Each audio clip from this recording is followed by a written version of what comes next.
You are now listening to the Q&E Podcast. Is this what you want? Huh? Is this what you want? Well, come and get it, goddammit! What's up, everybody? You're listening to the Q&E Podcast, and you're here with your boy Q Hicks right now. And I got Edgar on the other line. Edgar, tell the people what's good. What's up, everybody? Welcome to another episode of the Q&E Podcast. We got a lot coming for y'all this week. We got our Week 5 NFL recap and our Week 6 preview where we give off our picks. We got 2 Wild Wednesday for all sports topics. We got entertainment, current events, past the aux. Y'all know how this goes. And also, if you since we are going to do NFL picks, if for any of your betting needs, definitely go to bovadasportsbook.com. Definitely go to that website. And we're going to start off with some NBA. Also, our NBA season preview will be on Monday, October 17th. We're going to try to shoot for around 8 p.m. So definitely come out. It's going to be a live stream. It's going to be on Twitter, Facebook, and YouTube. So definitely stop by. We're going to try to have some people on there. This season really crept up on us, bro. Like, obviously, we had our preseason start a week ago, but everything is just coming so fast. Everything is starting. This is like the best time of the year if you have a sports podcast or if you want to talk about sports. Obviously, college football is in the middle of the season. Football is ramping up. NBA is starting back, and then college basketball is literally like a month away. So everything is picking up right now, but definitely stop through for the live stream, which will be on Monday the 17th. And we're going to start off with some NBA topics because the biggest news of the week was Draymond versus Jordan Poole. And if you don't know about this situation, basically it was a big blow up with the Golden State teammates. Draymond, we seen a video that came out on TMZ. Draymond ended up punching Jordan Poole. A lot of people didn't understand the reasoning behind it. We just heard some rumblings the day before. It was just reported at first. And then the video came out the next day, and we actually seen what happened. Draymond, like Superman, punched him, and that shit was just crazy. It had the whole NBA Twitter in shambles. And I just want to know your reaction from like that whole situation that happened between these two. I don't know how to feel, really. It's like this happens all the time. This is not something that is new. This is something that happens in sports in general. Teammates fight. I do understand it. But we don't know what the hell the reason was for why Draymond got. I'm gonna get physical. to that. I got a report. I don't know if it's true, but I do have a report on the reasoning. I was gonna say, is it the reason they was talking about because the extension that Poole was finna sign or yeah? And that? I'm getting a feeling like it had to be something revolving that, because if y'all had no prior beef before, but this came up, it had to be about the extension because he's about to get his extension like this week. I mean, if it was that, why are you swinging on him? Why are you not swinging on the people in the front office? I don't care how he's exactly. That's an excellent question. Young. Poole is like around our age. Like Draymond, you in your 30s, you damn near 40, bro. Like, bro is in his 20s. He was a big reason why y'all just won this past finals. Like, he probably is smelling himself a little bit. Like, you remember when you was young and you was, making a bag when you first got on the team and all that. So, like, for him to, if that is the reason why he took off on Jordan Poole like this, that is wild, bro. That is not a reason to get in a full-blown fist fight and swinging on one of the young niggas. Now, it ain't like it's one of the vets who been here before who should know better by now than to just act like that. You swinging on one of the young dudes, like, and people love to throw the story of how, because Steve Kerr is the coach, people love bringing up, Michael Jordan punched Steve Kerr. That wasn't cool back then either. It was MJ, so niggas just let it slide because it's like, hey, he giving us 40 every night. We're going to let that slide. Like, no, this is not cool in any shape or form. Unless this man talked about Draymond's wife, kids, or something personal like that, I don't think it was any reason Draymond should have swung at him because he got in Poole's face. So I can't blame Poole for pushing him back. But at the same time, Poole, that's a grown man, bro. A grown man walk up to you, you got to be ready to swing. Poole, man, fuck that, bro. Nah, y'all letting that nigga Draymond get away with the shit, bro. I'm tired of y'all niggas letting Draymond get away with the shit. Talking about all this, you got to protect yourself, da-da-da. Nigga, this is the NBA where niggas is not bumping like that, bro. We see niggas get shoved all the time, bro. And I don't like that you said, this shit happens all the time between your teammates. When the fuck does niggas get punched? Y'all keep bringing up MJ that happened in the 90s. Nigga, this 20 years later in a different NBA. Now. Niggas fighting, punching each other. We said, no, they don't. We don't. No, they don't. You're talking about the shit we don't see it. When? You bring up the fact we don't see it. We don't see the shit. We would at least hear about it though, bro. We don't hear about shit. No, we don't, because they don't let this information get out. Come on, bro. They don't let you this playing around, bro. I've seen several former NBA players who've been playing for at least the last 10 to 20 years who have said, I've seen several fights in the locker room. I've seen several fights at practice. Our shit just never got leaked to the media. Whoever leaked this to the media, that person needs to get fired, because that shit is not supposed to get to the public, they gonna get fired. But y'all niggas is putting the blame on them and on Draymond for being an asshole. You know how many times in high school we seen niggas fist fight in basketball and bumping, bro? Stop fucking around. Niggas was not bumping. No, you woke up on a nigga like that, bro. You woke up on a nigga like that. Come on, bro. This is the fucking NBA anyway. You bring up high school shit. This is the league, bro. Niggas are professionals. Niggas are professionals, bro.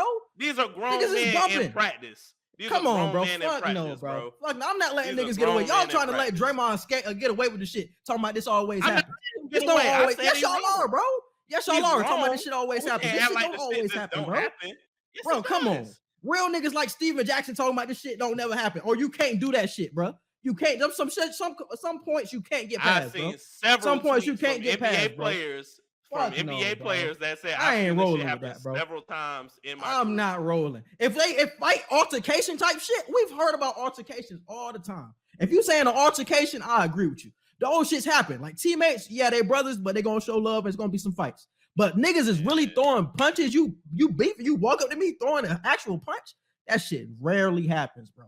And because, like you said, we probably don't see the shit, but we would at least hear about the shit, bro. This is 2022, bro. We would hear about it. We would hear about it.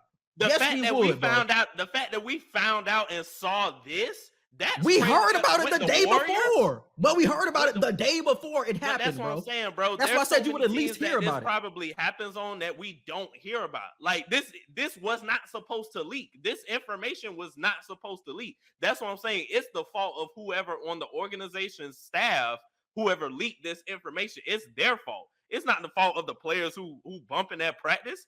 Like it's normal. The shit happens. It's testosterone in the air. A nigga walk up on you or your teammate, bro. Your fucking teammate. What do you do as a teammate that you walk up on me and punch me, bro? It's nothing that I can say to you that has you physically punching me, bro. It's never, especially when you Superman punch me like Draymond just did. I'm not letting that shit slide, bro. I'm getting my shit off for real. Cause y'all letting Draymond slide talking about this nigga got to get fired. The dude, camera person got to get fired for leaking the footage. Who gives a fuck about the camera nigga? Why are y'all not talking about Draymond and how big of an asshole he is for stepping to one of the young niggas on the team and punching him out over some contract shit or reported contract shit? He's supposed to get suspended. I'm not on talking about somebody who leaks the video. The report was already out that they had a fight. Bro, that matters. I don't, bro. But y'all putting more attention on the camera dude than Draymond being an asshole. Because the camera footage was not supposed to be leaked. But it's no point to that. I'm saying before the vid though, bro. Before we even seen the vid, niggas was going crazy about Draymond punching Poole, bro. It was before we even seen the vid. Niggas was like Draymond was the asshole. Now y'all talking about it's leaked footage. Oh, that's why shit out. What does that even matter that it was leaked footage? If we never would have saw the video, we would have had whatever vision in our head of whatever would have happened, and we would have never knew what really happened. You can hear the report all day. The video came out. We heard the niggas was going crazy. All they want. Bro, Steve Kerr was already in Draymond ass, but the day before the video came out. That's why you're not getting. Steve Kerr was like, bro, Draymond passed the line that niggas can't get crossed. It don't matter what video came out. We heard about it. You punched out Poole. Niggas reacted to that. Niggas reacted to the report, bro. It was before the video. The video made it more confirmed, but we was already looking at Draymond crazy like, damn, you really punched out Poole? One of the best players on your team, really the future of Golden State. You punched him out for what? Over some contract shit? That's the problem. That's the main thing, bro. All this bullshit, all this shit that always happens, that doesn't matter, bro. Draymond I'm not giving it an excuse, bro. I'm saying yes, you are. Yes, y'all are, bro. Y'all giving it an excuse by saying that other bullshit, bro. Draymond should be suspended. Draymond should be fined. But we cannot sit here and act like in the world of sports, especially when it comes to men, we say shit, we get fired up, and then if you say the wrong shit to the wrong person at the wrong time, niggas will swing on you. You see it at the high school level, you see it at college, and yes, the shit happens in the pros. The older you get, the less likely you want a nigga to try you. Plain and simple. I'm not gonna sit here and act like niggas be ready to swing on each other at the park hooping. When, bro, we ain't talking about no niggas at the park, bro. We talking about niggas in the league, bro.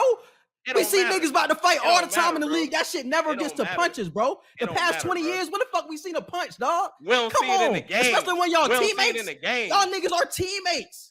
We don't see it in the game. Fuck that shit, bro. Bro, we don't see it in the games. Draymond off with a fucking warning with that bullshit. We don't see it in the games because when you do it in the games, you're more likely to get fined. You are more likely to get suspended. You know why the niggas did that shit in practice? You know why Draymond did it in practice? In his mind, it's up to the Warriors to suspend me. It ain't up to the NBA. I ain't got to worry about what the fuck Adam Silver got to say. It's up to the Warriors to find me. I ain't got to worry about Adam Silver finding me. Them niggas are not going to do anything 9 times out of 10, and you see they did it. All they did was find Draymond. That's why Draymond had no problem. But that does not matter, bro. That's shit. my point. No, that shit don't matter. But what I'm telling you, I'm where telling it you was. the mindset. It's the fact that you punched your teammate, bro. I'm telling you the mindset of what Draymond was thinking in that moment and why he was okay doing it in practice. Of course, we don't see niggas swinging on each other in the games no more. You see that once every blue moon when niggas just clearly don't care.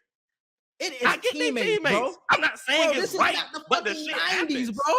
And the only happens, example bro. y'all keep bringing up is happens, some Jordan shit, bro. Come on, Jordan from 90s? No, I don't agree with it. Example? I don't agree with it. I'm telling you what other people are saying. I don't agree with that old ass example. I totally agree with you. I don't agree with that old ass example. But what I'm saying is we cannot act like the shit just don't happen and act so shocked and just so struck that niggas are actually swinging on each other in practice. Like, yes, we are going to be shocked. Because that's some wild shit to do over some all. bullshit like a fucking contract. He's one of the best young players on your team and you jealous. That's why you hit him. You hit him over some pride shit. Honestly, that's some whole shit by Draymond, and y'all letting it slide, and y'all letting it slide off some reputation. Oh, this always happens. Bullshit. No, Draymond's an asshole. Draymond is a bitch. Draymond is a hoe for that. Period. That's what we need to say before all of that. We need to make that clear, bro. We need to make that clear for that. I said he should be suspended and he should be fined. But I understand because the shit happens. That's all I said. Understand? Nah, bro. He needs to get suspended. I think the reasoning makes it even more. I think the reasoning for it is why it's more of a problem to me, bro. It's more of a problem. I agree. We got different totally agree with you. But I think the reasoning with that. But the reasoning in this situation, if the report is true about it being over a contract, is some whole shit by Draymond. If we beeping about some other shit, some hoes outside, you talking about my girl, I understand why y'all fighting in the locker room. I don't accept it. I don't excuse it, but I understand because it's some personal shit. But if it's over some contract business shit and y'all teammates, you just jealous of me, that's some pride shit, and you doing that out of pride for what? For one of your young niggas? To one of your young boys who looks up to you? Come on, bro. That's some whole shit. And we letting that nigga escape with that, bro. Y'all letting him escape with that. I don't fuck with that. We don't know what was said in the footage. We don't know what was said in the footage to make Draymond find it after they was just talking shit. They was on opposite sides of the court.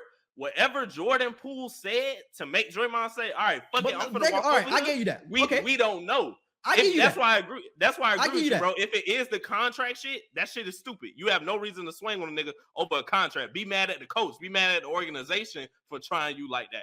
But we don't know what Poole said. What if at the last second? What if at the last second Poole said some shit about your family, and then that's why he walked over there? Then it's like, okay, bro, you gotta get swung on at that point. And this is my point though, because I'm gonna pull up the report because this is why I feel so bad because I read the report. I got it pulled up on Twitter. Give me 1 second.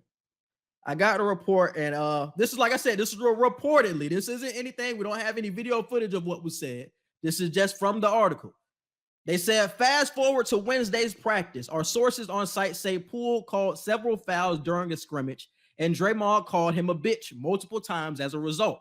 Things escalated when Poole allegedly said, "You know what it is, Draymond," seemingly bragging over the contract situation. And Draymond got in Poole's face, allegedly saying, "No, I don't know what it is." Then he threw the punch. So if that's the issue, you know what it is, that made you punch me? You feel what I'm saying? Especially when we know that Draymond is the aggressor. You walked up on Poole. In the video, we clearly see Poole ain't saying shit, and he's standing there. Draymond is the aggressor, and he's the nigga talking. You walk up on Poole, and it don't matter what Poole say. You walked up on him, and he pushes you because you obviously are invading his personal space. He pushes you to get you out of his face. We see that in the league all the time, bro. After that, somebody got to come in and separate it, or y'all got to separate yourselves. But the fact that after that, you punch him, Come on, bro. That's too far. Hey. As teammates, if it's over that contract shit, that's too far, bro. That's great. You sucker punch that nigga. Everybody talking about Poole got to have his defenses up. Oh, Poole, he ain't from the hood because he got to come the fuck on. This is the NBA, and Poole not going to think a nigga going to swing on him over some contract shit because he know that's some hoe shit. Shit, me, I am. Who? Nigga, like you said, why are you mad at me when the business is not paying you? Just because I know you ain't supposed to be mad at me, that don't mean I'm finna just have my guard down with you walking up in my face. Especially after I push you at that point. Once you get in my face and then I push you, I know what's up at that point. I know you either finna swing on me or you really finna just be bitched up and walk away after I push you off me. And them the only two options. And niggas ain't finna take that L and get bitched up after getting pushed. You probably finna swing on me 9 times out of 10 once I push you off me. Niggas is having real nigga situation and standards with this. Like Poole is supposed to have that awareness, like, oh, this nigga's going to punch me. Poole has been in the league 4 years and has not seen this shit happen in the NBA. Because why the fuck would it happen in the league? We are all grown ass niggas trying to get a check. Why the fuck are you punching me over some contract shit? Whole nigga shit. Niggas are childish. Okay. That's where you should start at. Draymond is a hoe and he's childish for that. Why are we talking about it's everybody? It's the cameraman fault for leaking the footage. Before the video even ever came out, bro, Draymond was a hoe for doing what he did, bro. Poole ain't got to react to that nigga.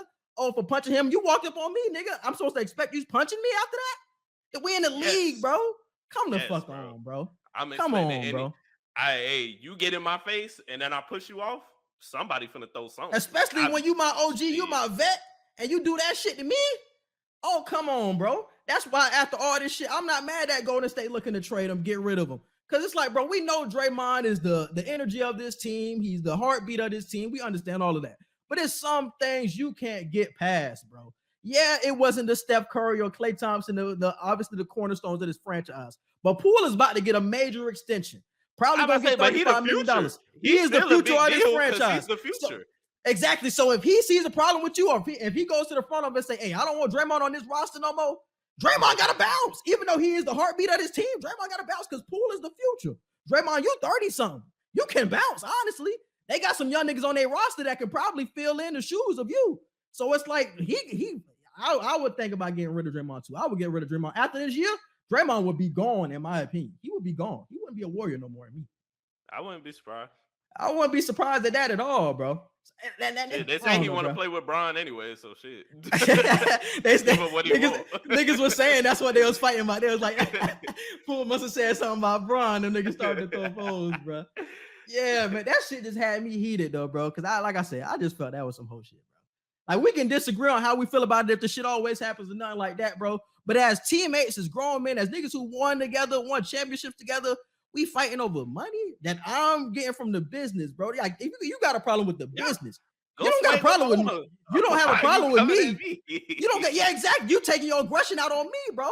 You know what I'm saying? Like that shit don't even make sense. So it's like, man, that shit crazy. Whether this shit happens all the time or not. I'm 20-something years old. I'm fresh off a chip that I played a big part in, and I'm gonna get a big ass check. Yes, I'm probably smelling myself a little bit. That's what I'm saying. Like, are you mad at Poole? Like, Poole is nice as shit. He's getting better. He's only 21. Or are we mad at him for talking shit during a practice? We were literally joking about he's the player that plays his best in front of hoes. Like, yes, he probably does act like this. Like, the nigga who poses to the camera like this. And you can tell, bro, like during like the actual games, like he be talking to his shit, like to the crowd and shit like that. Like you can tell he that type of nigga when he get going. So I'm not surprised if he talking shit to Draymond and they got to a point. But I'm saying like it got to a point where you had to punch him, bro. Especially when you was calling him a bitch. You instigating the shit, calling him a bitch. Yeah. And that's what was being called because before the video even came out, it was reported that he was calling them soft anyway. So that has to be true. You calling him soft and calling him a bitch has to be true. Like I said, you don't have to believe the whole report, but some things in there are true, bro. So that shit was just crazy. So with this whole situation happening, where do you feel like Draymond, what's going to happen to Draymond after this? Where does the chemistry of the team at this point? I don't even know because Steve Kerr came out.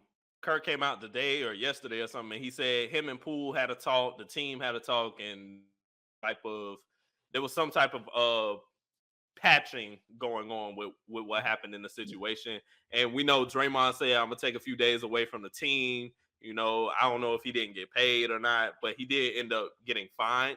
So he got fined. He stepped away from the team for a few days. And then eventually they did have some team discussion, or at least a one-on-one discussion with him, Steve Kerr, and Jordan Poole. And they patched it up at least somewhat for what we know. At least enough for them to play basketball together. Yeah, I heard that Poole didn't accept his apology. And like they still on like rocky terms. Like the team accepted his apology. But Poole was kind of like, he wasn't really accepting the shit. Because he probably was all right with it enough to play, but like I'll play with you, but you ain't my nigga no more. Like, yeah, and it was reported, but Stephen A came out earlier today saying that like Draymond didn't just like hit him and knock him to the ground. Like Draymond literally knocked that man out. Like he was like unconscious after he punched him. That's what Stephen A said. So it's like, yeah, nigga, we not gonna be cool. I don't care how long you on this team. Like, nigga, we not gonna be cool after that. You not my man. I'm looking at you sideways every time you come up to me, bro. Like, that's why I'm like, the chemistry is always going to be off because not only does Poole look at you weird now, even the cornerstones like Steph and Clay are looking at you like, damn, we can't trust you anymore. Not that you're going to hit Clay and Steph, but damn, we can't trust you, bro. We already know that you get aggressive at times and that's the energy we need. But it's like, damn, not to punch our young star. That's something that we can't trust you with, not to be the vet and presence in this locker room anymore.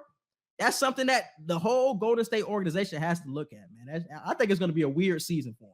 Yeah, they're the defending champs, but with Draymond being on the rocks, with him knowing that his tenure with Golden State is most likely coming to an end, this is going to be a weird season. I'm interested to see how the West turns out now because coming into the season, I was more so like, okay, it's going to be the Warriors or the Clippers, in my opinion. But now I'm starting to give like a little edge to the Clippers because of this drama with the Warriors. Like, how will they overcome this? You know what I'm saying? I'm really interested to see how this all comes together. So I'm interested to see it. And I ended up putting the topic Dray to LA. Like, would you fuck with that? Dray going to play with Bron and AD? I don't know at this point. Like, I mean, I'm more than sure the reports are true that he does want to play with Bron. And like you said, do the Warriors even want to keep him anymore at this point after this situation? On top of him on top of Draymond just getting older, period, and them getting more younger forward type pieces that could probably fill in his spot for a good chunk of the game. So I wouldn't be surprised if, whether it's LA or wherever else LeBron plays, I think Draymond Green will. You think he's following Bron, no? I think that's honestly where he's going, wherever Bron is, bro. I think it's going to be LA. Yeah. I don't know. I think they'll have a good defense with AD and with Draymond, but I think Draymond will get a rude awakening of like how it is not to play with Steph and the system not be tailored around him. Because if Draymond is on 31 other teams, he's not as valuable a piece as he is, bro. He's not. Like when people sagging off in the paint, when you at the 3-point line, that shit is going to affect your other teammates on any other team. You don't got Clay and Steph and all these other shooters that's going to bail you out. So you're going to see the reality of what it is to play without them. And I think Draymond isn't going to have the same effect. Defensively, he can, but like offensively, it's going to be a problem. Y'all thought he swung on Poole. That boy definitely. Hey, let him be on the team with AD. He found out AD ain't got that dog in him. He gonna swing on AD ass. What you mean you don't want to practice today? That shit crazy. And then Pat Bell, he might not swing on Pat Bell because he know Pat Bell gonna swing. Pat Bell will get back. Yeah, Pat Bell. Hey, if you knock back Pat Bell to the ground, he finna get back up, nigga. He a Wile E. Coyote ass nigga. Pat Bell gonna scratch your damn eyes out. He ain't gonna swing on that. That shit crazy, bro. Any other thing you want to touch on with that Draymond and Poole situation? Because that was the biggest thing that happened this week. I think teams are gonna be more cautious moving forward. At least in the NBA world, because we also see this at football practices. Granted, we see it with for team sure. versus I agree with team. you on football for sure. We see it with team versus team. Well, I don't remember the last time I seen two teammates fighting at practice. Steve Smith and Josh Norman. I remember Josh Norman. But that was a while ago. And Cam Newton. But I think I agree with you on that. Happens way more in the NBA, teammate after teammate. That happens way more. I mean, in the NFL, that happens way more than in the NBA. Yeah, so I think we'll see a lot more cautionary stuff. But like I said, bro, with the cameraman stuff, it don't matter what reports go out. You don't want video footage to support whatever the I agree. reporters are saying. So I think teams are, especially the Warriors right now, other teams are going to crack down on their media teams. Like, this shit does not get out. No matter what the article says, we are not letting video footage of our internal private practices. We're not letting that shit get out, bro. We can't.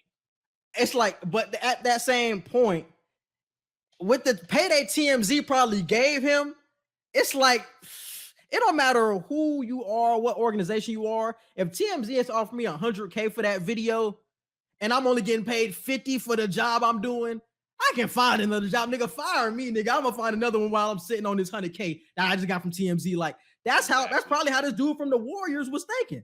I'm only making 50 to 60K. They paying me 100. Fuck this job. Fire me, nigga. I'm finna go somewhere else and just sit on this 100 for a minute. So I think that's going to continue to happen no matter how much they crack down. But I do agree with you that the video did excel the hate on Draymond. It did. But I was already looking at Draymond crazy with the report that it came out the day before, because I was just like, Draymond went over the line. We know that you're a fiery competitor, but hitting your teammate is just over the line, bro.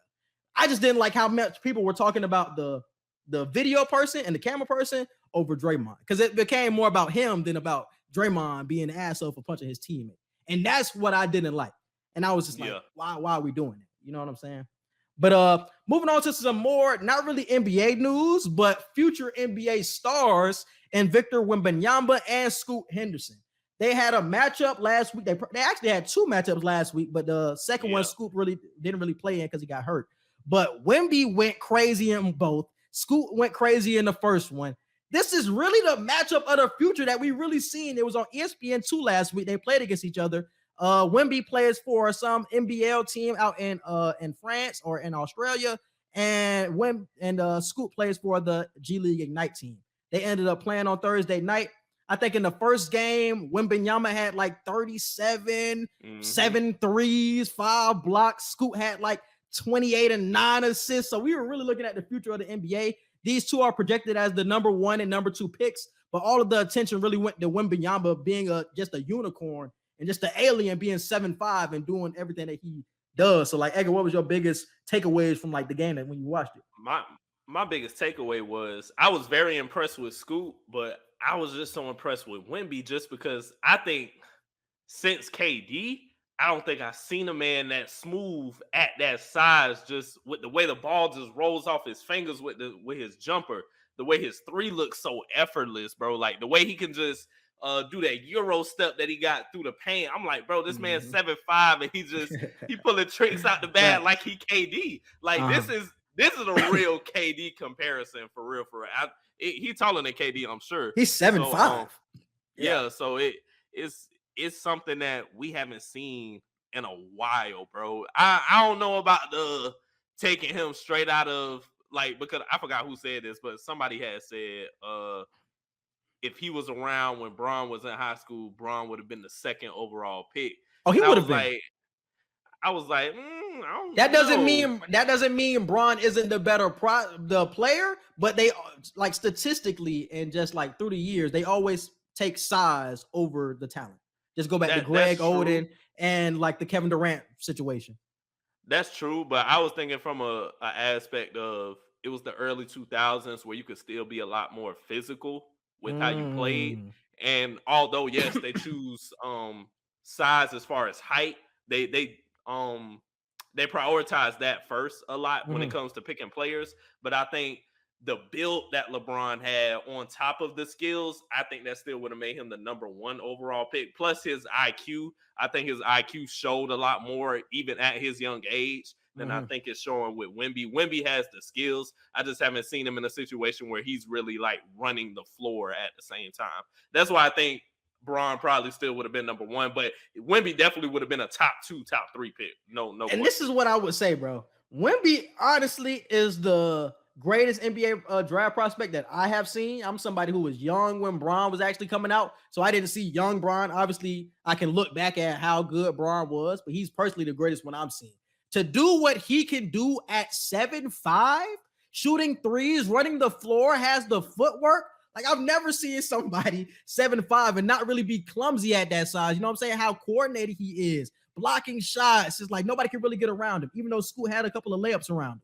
Like the 3-point shot. I mean, he's pulling up from 3 like in transition, just hitting fadeaway threes at 7'5". Even though we've just seen Chet and we call Chet a unicorn, he's something even different than Chet, bro. Yeah, I'm about to say he's different. He's different than Chet. Chet probably has more handle, but as like overall game, I'm looking at Wemby. You know, he's the greatest draft prospect that I've seen. I would take Bron over him, just looking at like everything that came with Bron, being 16, having the pressure, being known as the chosen one. Like it was just a different pressure on Bron when he actually came into the NBA. But personally, the greatest draft prospect that I've seen, well, it is him. It is him. And it is not really close, bro. I know we was going crazy over Zion and all that shit, but Wemby is I was going to say, we had some good prospects. Zion, when AD was at Kentucky, like AD was a fire-ass prospect. Who it was a couple other prospects. I don't think he has any holes, and we can't really put the weight thing on him because that's honestly starting to become such a tired excuse now, especially in this NBA where everybody looks like him. I was talking about if he was in the 03 I'm saying, but you know that's something that's they're going to knock him for. It just come with the skinny players. They said the same thing about Chet. You got to put on weight. Like that's always the excuse, but it's so tired because everybody in the NBA looks like him that plays center. Everybody is skinny. Unless you're Joel Embiid, Jokic, you look like Wemby, but you just don't have the skills that he does, bro. So that man gonna be something different when he gets to the league. Obviously, he's gonna be the number one pick. But Scoot on that first night, I was more impressed by because of how much work he was doing. The shot was something that was really impressing me because last year he was in G League Ignite 2. His shot wasn't really on like it was in this matchup. He only shot like 21% last year.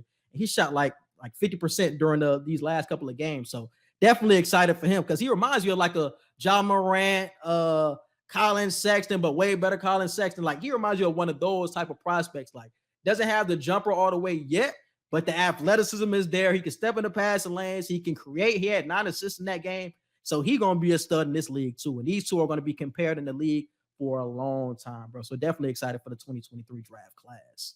Now we can move on to the NFL Week 5 recap. First thing I wanted to talk about is it time to take the Giants and the Jets seriously? So we seen in this week that the Giants ended up beating the Packers. They came all the way back. I think they were down 20-7 or something like that. It ended up coming all the way back in the game in London. And we see that the Jets, even though that Bridgewater got hurt and Tua did not play, the Jets ended up having a big win over the Dolphins in blowout fashion. Is it time to take the Jets and the Giants seriously? I think with the Giants, yes, just because of how well coached they are, bro. I think right now the Giants are looking like a more well-oiled machine than we thought. Even with Daniel Jones at quarterback, the run game that they have with Saquon, the way they're just staying in games, the way they're able to play from behind, that is a true skill that even some of these playoff caliber teams cannot do.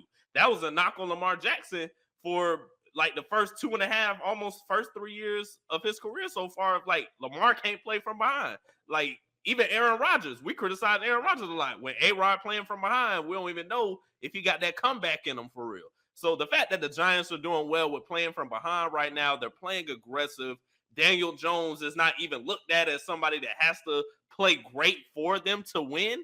I think the Giants deserve a lot of respect right now. They're 4-1 in a solid division with the way the Eagles and the Cowboys are playing right now. But the Jets are impressing me. The Jets are doing a lot better than I even thought they would halfway do this season.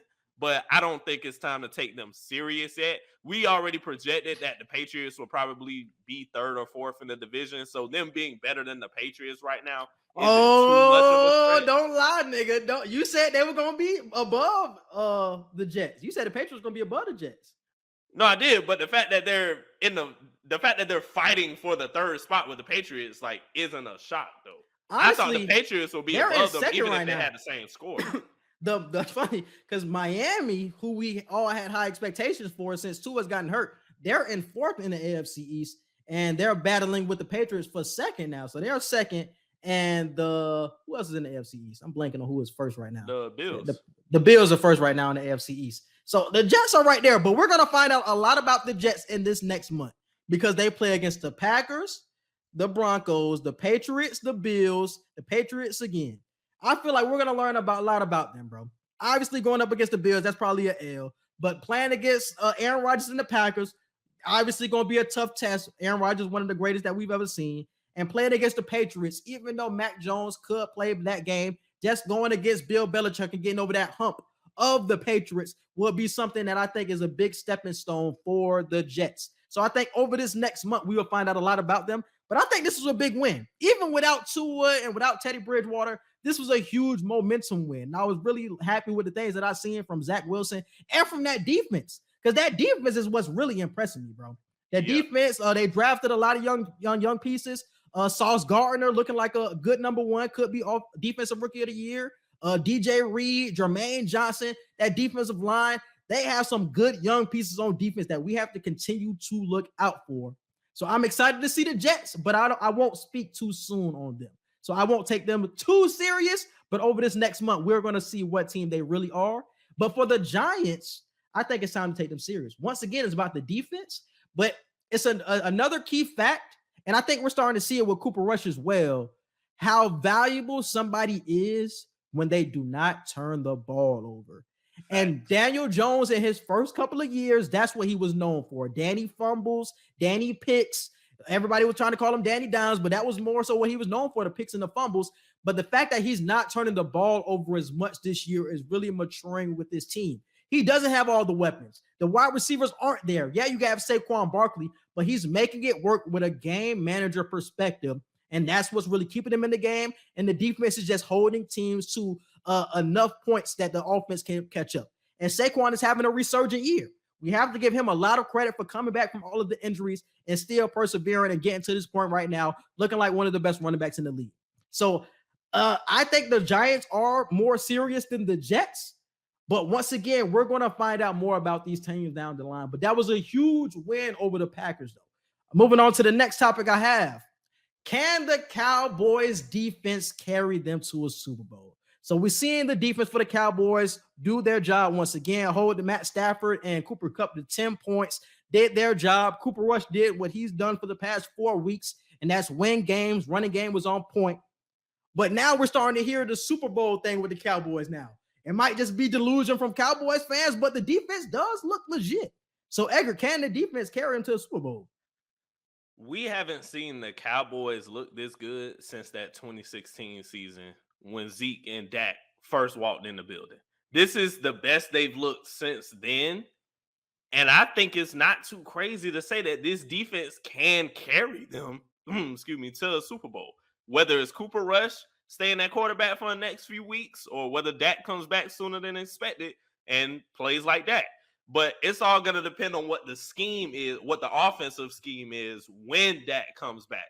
Because if they switch it to where they're just solely dependent on Dak and they're not trusting the running game anymore and they're treating Dak like Superman, they're going to become very predictable and they're going to go back to the regular Cowboys. But if they continue to play the way they're playing now with Cooper Rush, by putting Dak back in there and just keep playing the same way, we're going to have to mention the word Super Bowl with the Cowboys. I was about to say, bro, we're getting to that point. We're getting to that point. Probably get the Bucks. We probably going to get carried by our defense too. They ain't even close right now. And we get anywhere near the Super Bowl, it's our defense. And let's be honest, like the Cowboys defense is the best defense probably in the league right now. Even over the Bucks, how they looking. Micah Parsons is defensive player of the year right now. Trayvon Diggs is doing his thing. You still got DeMarcus Lawrence on the other side of the ball. Good secondary. This team is holding it down on all fronts, bro. The defensive line in the secondary, you can't get anything off. They've played against good competition. They played against the Giants, who a lot of people seem to take serious. You played against the Rams, the Super Bowl favorite in the NFC. They've played against teams and are still holding them to their worst games of the season. The Cowboys are serious, bro. They are serious. This is the most serious Cowboys team we've seen in a long time. I agree with you, but it would come down to Dak. It will come down to Dak, and if the Dolphins would stay the same, which I think it will, but I still think the wide receivers will have to make plays because it will get to a point where they're going to start stacking the box, where this offensive line can't obviously block more people that are in the box. That Dak will have to make the throws with the wide receivers that you have at hand. Are they capable? Yes, you have CeeDee Lamb. Yes, you have Gallup. But if those two are getting locked up, can you make it shake? Can Gallup and Lamb be those wide receivers to step up and be true number ones? That's something that I think we will see later in the season when Dak gets back. But at this point earlier in the season, they're looking like Super Bowl contenders, legitimately, bro. Hey, it's gonna make it's gonna make Stephen A. Day if they play this great and then they still fold somehow, some way, bro. And I thought about that too. Field day. and I thought about that too, like because he always says like they're an accident waiting to happen, but with this defense playing like this, they're honestly foolproof. Honestly, because the offense can do whatever. They can go through their ups and downs, even if that comes back and the offense seems to change. The way this defense is playing, if they're only going to give up 10 points, like, goddamn, anybody can put up 13 in this NFL. So the defense, I think, can carry them to a Super Bowl, bro. They're legit. They're legit for sure. And honestly, my defensive player of the year pick that I picked before the season is first right now because I did pick Micah Parsons. And my defensive rookie of the year and Devin Lloyd from the Jags is leading in the odds for defensive rookie of the year. So my picks predictions for the awards is looking pretty nice right now. I ain't gonna lie. Moving forward to the Sunday night game, we had the Ravens versus the Bengals. It was a back and forth matchup. Bengals ended up coming back toward the end, but the Ravens ended up hitting a game-winning field goal by the GOAT, Justin Tucker. But I wanted to get your opinion on who do you feel this game told more about? Did it tell you more about the Ravens, or did it tell you more that the Bengals still have some problems to overcome?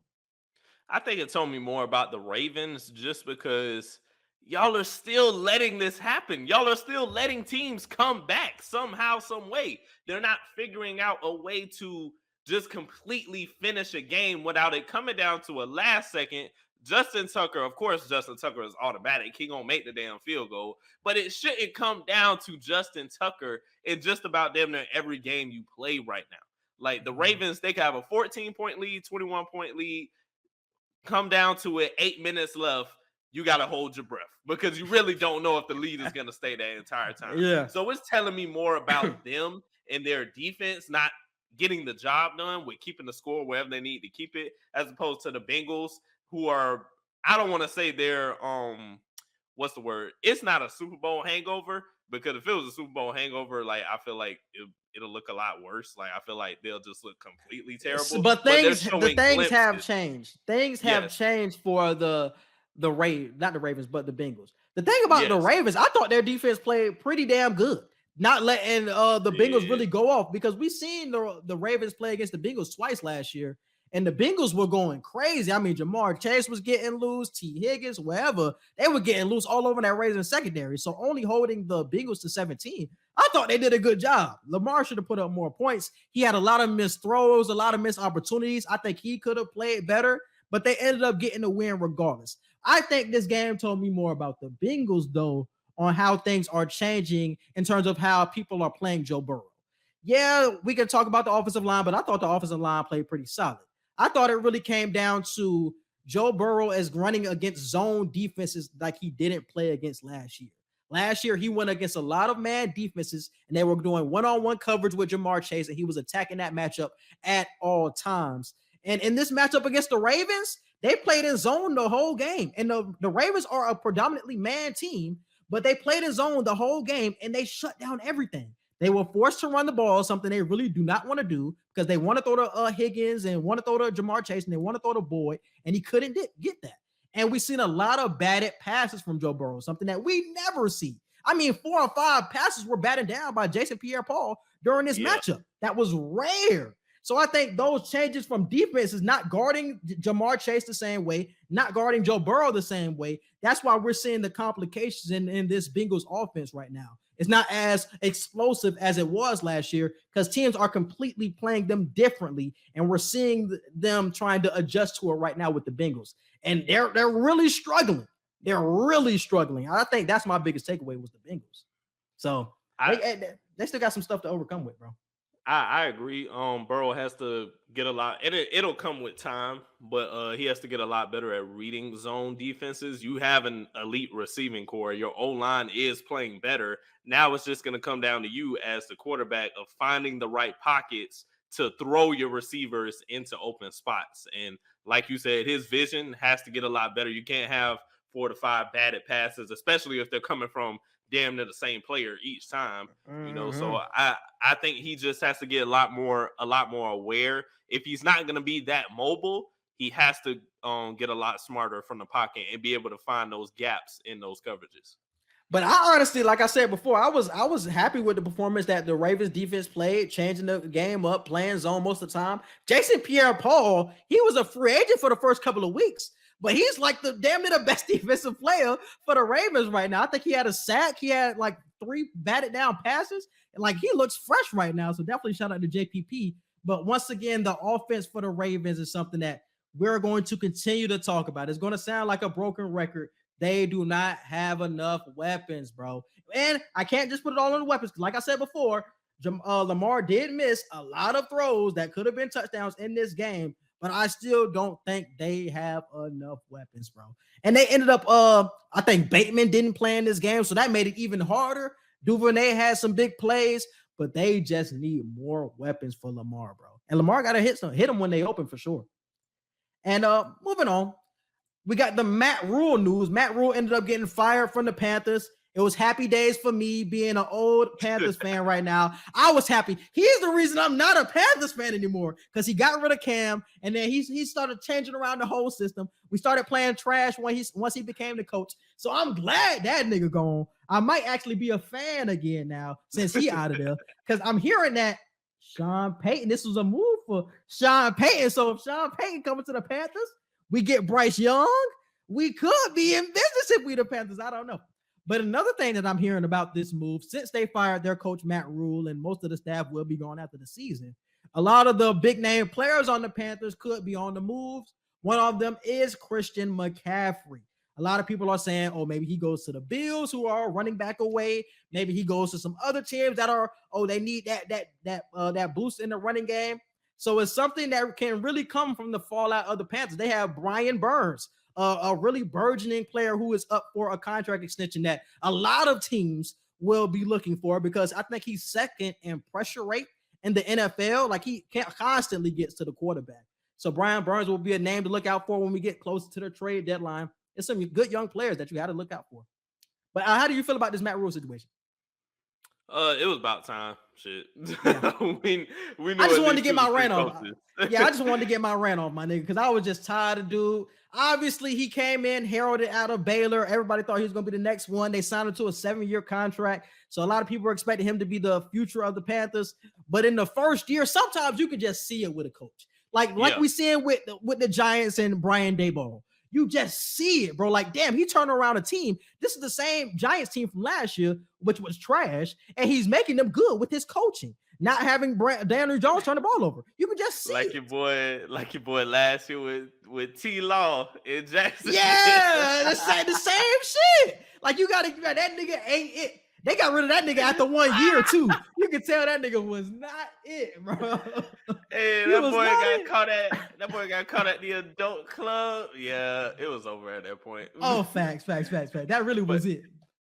I'm wondering where Matt Rhule is gonna go from here. They say he could go back to college and be a head coach in college. He has a very respectable college coaching career. For sure. So he could Oklahoma, a team that the culture is changing quickly, and they are playing trash, and they do not have a lot of upside right now. That's a program he could probably go to. I'm hearing Nebraska. Nebraska is somebody with a lot of money that will pay, that wants to see that team get turned around because they were a powerhouse in the 80s and 90s. Now they've been trash for the past 20, 30 years. Somebody has to turn around that program, and they'll throw him whatever amount of money he wants. Well, I'm wondering if he's going to play it by which conference he joins. That's why I said Oklahoma more so than Nebraska. And you think he's ready for the SEC, though? That's SEC in a year.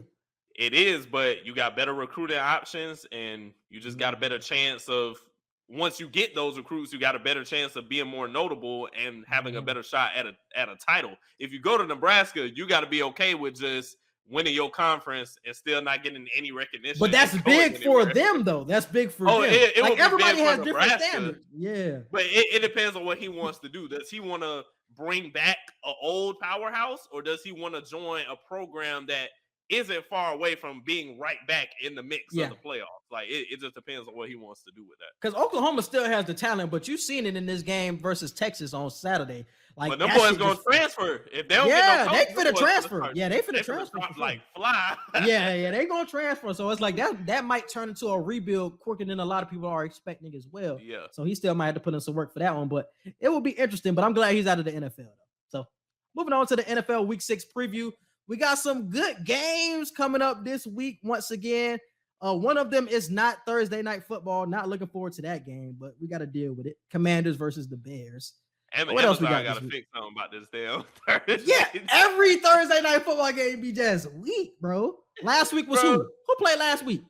The damn Colts and Broncos. Damn Yeah, the worst yeah, game yeah, I've yeah. ever seen. The worst game of all time that I have ever seen played. Like, it was bad, bro.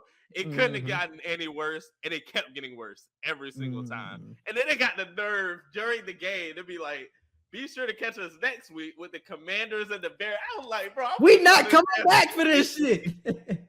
We're we ain't not coming coming back for back for this shit, bro. I'm capping. I'm definitely gonna watch it. I'm gonna at least watch something. All right. God But damn. one huge game of this week is Bills versus Chiefs. That is the game of the week.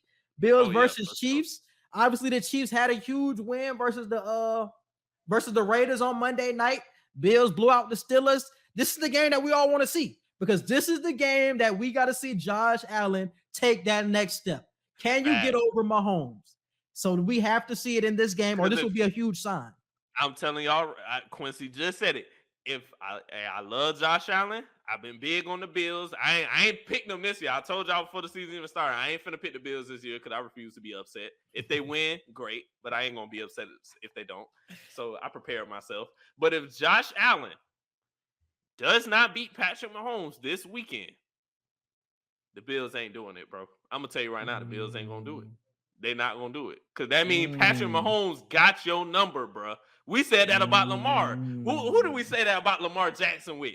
We said somebody had Lamar number. It might have been the Chiefs. It might be, but he have ended up beating the Chiefs last year, though. But So he- everybody was but like, he ended everybody up beating them. Yeah. But with Josh Allen right now, it's on a different level. We're talking about who's gonna make not just who you playing during the season, but making it to the damn Super Bowl. We gonna know if Patrick Mahomes got your number or not. Because if you can't beat him this week, I know you on the road. I know you're going to Arrowhead. I know it's prime time, but the light shine brightest for the biggest stars, and we're gonna need to see Josh Allen do what he need to do. But another game that's gonna be big that I don't think people thinking about. That Ravens-Giants game. That's going to tell us a lot about the Giants. And it's going to tell us a lot about the Ravens, too. If the Ravens don't win this game, that's going to be a big one.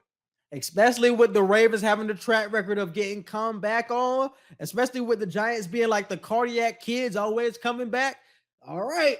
That's two style of play that you don't really want to go up against each other, especially if you're the Ravens. So they I don't definitely even know who the definitely underdog in that. Who the underdog in that game? The underdog in that game is the Giants. The Ravens are a 5.5 point favorite.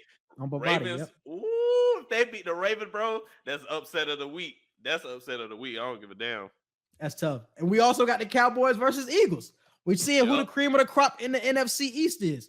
And I told y'all last week about the NFC East, how it's the best division in football. Niggas was telling me no, but we got a 5-0 team and 2 4-1 teams. Who else is doing that? Nobody else doing that. So that's all I'm saying. They look like the best division. All right, man. So let's move on to picks of the week. First night for Thursday night, we got Commanders versus the Bears. Ugly ass game. I don't know why this was prime. They need to do like college, because with college, they'll switch that time up real quick. They'll have a prime time game for like week 6, and by like week 3, week 4, if they say you ain't finna be that good for real, they'll be like, no, we're gonna change the time for that. But I think at least every team has to play on Thursday night football. I think that's how it's set up in the NFL. True. So you have to play on Thursday night. So you can't really flex them out, even though we wanted to. I got the Commanders. That's a tough one, bro. One thing I didn't like from hearing about the Commanders was Ron Rivera, man. Ron Rivera ended up throwing Carson Wentz under the bus this week, saying that what because somebody ended up asking him, like, what's the biggest reason that you guys are losing compared to all these other teams in your division? He ended up saying the quarterback position has to be sustained, this, that, the third. But the thing is, Carson Wentz isn't playing great, but he isn't playing terrible like he did last year. He's playing pretty good. Fourth in the league in passing yards. He has a good touchdown to interception ratio. It is that defense that is really holding the Commanders back. Not having Chase Young is a big problem, but they're 26th in defense and scoring defense. That's y'all issue. Carson Wentz says, yeah, he's not the best quarterback, but he's not the reason that you're losing, bro. That's one thing I didn't like from Ron Rivera this week, bro. That was some whole shit. I didn't like that. Throw your quarterback under the bus. But another reason why I think he probably did that, he's a defensive coach. And I think as a defensive coach, you don't want to say your defense, even though we clearly. But that's what I'm saying, though. But like, you really, don't want to really can't admit say as that. defense. Yeah, that's what I'm saying too. But you can't speak out against your quarterback, and you can't even say it's a huge difference in quarterback play because we just got through talking about Daniel Jones on the Giants And Cooper Rush. Those people are in your division. Exactly. Like, that could have been okay. We know the defense is the reason the Cowboys are winning the way they are. We know Daniel Jones is not the reason the Giants are winning the way they are. The only complete team for real in the division from what we've been seeing is the Eagles right now. So I think him just being tone deaf to the question and not wanting to talk bad about his defense, being one of the few defensive coaches in the league at this point, he was like, I'm gonna just go with the quarterback excuse, even though we know it's your defense. So. Even though that's what I'm saying, and that's why you look even crazier because you are a defensive coach. You know your defense is not playing well, and you say it's your quarterback. Come on, Ron. I fuck with Ron. Ron used to be on the Panthers, but come on, Ron, you can't do that, bro. But I'm rolling with the Bears, man. Bears had a fight against the Vikings this week. They showed a lot of promise. Justin Fields actually threw the ball 20 times. Thank God he's actually throwing the ball. I was about to say, So, thank God. Thank God. So I'm gonna roll with the Bears on this one, especially with the Commanders' defense being what it is. I'm gonna go with the Bears at home. Next, we got 49ers versus Falcons. 49ers, never picking Atlanta. Don't care. You want to talk Don't care about the record. No. Oh yeah, that was bullshit. That was bullshit. And that's something that we should talk about, just regardless about just the NFL this week, with the calls that were being made were ridiculous. That Brady call, that Derek Carr went like, what the hell was going on? That was worse than the Brady one. Shit. That Chris Jones that was worse than the Brady one, bro. It was because it's like you strip sacking the quarterback. You have the ball. How was that? What could he do? What can Chris Jones do? Tackle him with no gravity. Yeah, literally, bro. What do you want me to do here? I knocked the ball out of his hands. We're both falling to the ground. I can't do anything else. Because with the Brady one, that was classic top player privilege. That's all that was. Like, that was top player privilege. Brady is undefeated against the Falcons in his whole career. He was on a 2-minute drive, no timeouts with Atlanta, and Atlanta had hope. I'm not going to be one of the people that sit here and say Atlanta just won the game and they got the ball back.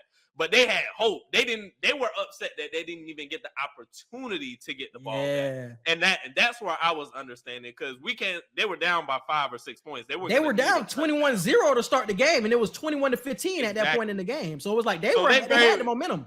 They very well could have scored, but the fact we don't even know because they didn't get the opportunity, that's why that was bullshit. But I think the Chris Jones one was worse just because, like, what do you do? How do you play defense if you can't do that?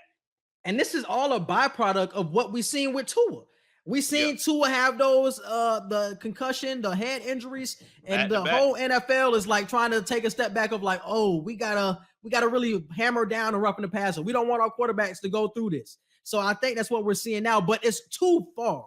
And a lot of players are advocating for roughing the passer being reviewable now, and I agree with them because it's becoming way too ridiculous with the calls that we've seen this week because they are game-changing plays, and I think that's the real problem with it. Even though the Chiefs still won, the Chiefs in that position, they could have got the ball before at the half. They could have scored a touchdown. That could have been a big reason why they could have lost that game. So those are game-changing plays that could have been made.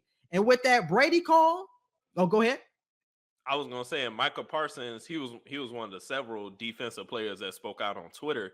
He was saying, how do we play defense at this point?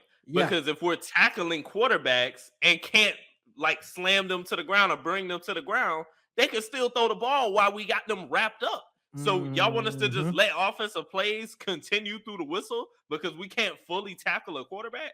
Like, because Brady, if the Atlanta Falcons, I forgot whoever the Falcons player was that was sacked. Grady Jarrett, one of the best defensive players on that team, one of the best defensive players in the NFC right now. if he would have just held on to Brady and just like dragged Brady could have still got a throw off, and possibly we could have got a first down. And then we're looking at the Falcons like, why you ain't fully tackle them? You know what I'm saying? So how do you think at that point, and how do you play as a defensive player? Even when you do textbook tackles, you get a flag. And it's also the fact that we're seeing privilege calls, not just for Brady, but for quarterbacks that are not mobile. So Brady had that sack and he got the penalty for it. But players like Lamar Jackson, Patrick Mahomes, all of these other quarterbacks that we see running outside of the pockets, they do not get that same benefit when they get hit. Just like Brady gets hit, they don't get those roughing the passer penalties. Even outside of this call on Sunday, Brady can get hit the same way Lamar Jackson get hit. Brady can get a call and Lamar Jackson. Like the unfair nature in that, I feel like is something that needs to be reviewed and needs to be looked at as well. Why one quarterback can get those same privilege calls and somebody like Lamar Jackson, who's won an MVP in this league, even though he's a mobile quarterback, doesn't get those same calls. That's something that I noticed with Cam back in the day. Cam never got any roughing the passer calls, even just because he was a big quarterback. I was about to say, because Cam was so big, and I hate that. They was like, Cam is so big and he's so forceful. He's still a quarterback. Like he's a quarterback, still the thrower of the football. Yeah. Like, I don't give the man could be 6'10" for all I get, 6'10", 280. I don't care. Roughing the passer is roughing the passer. Like, and it's the same shit with basketball sometimes. Like, they think just because you're 6'10" running through the lane that people slapping your arm isn't a foul. Like, no, if they're hitting me and not the ball, I'm getting fouled. Like, facts. So I fully agree. Something got to change in the NFL because, this past week was ridiculous. But, I'm running with the other 49ers this week. Bengals versus Saints. Bengals.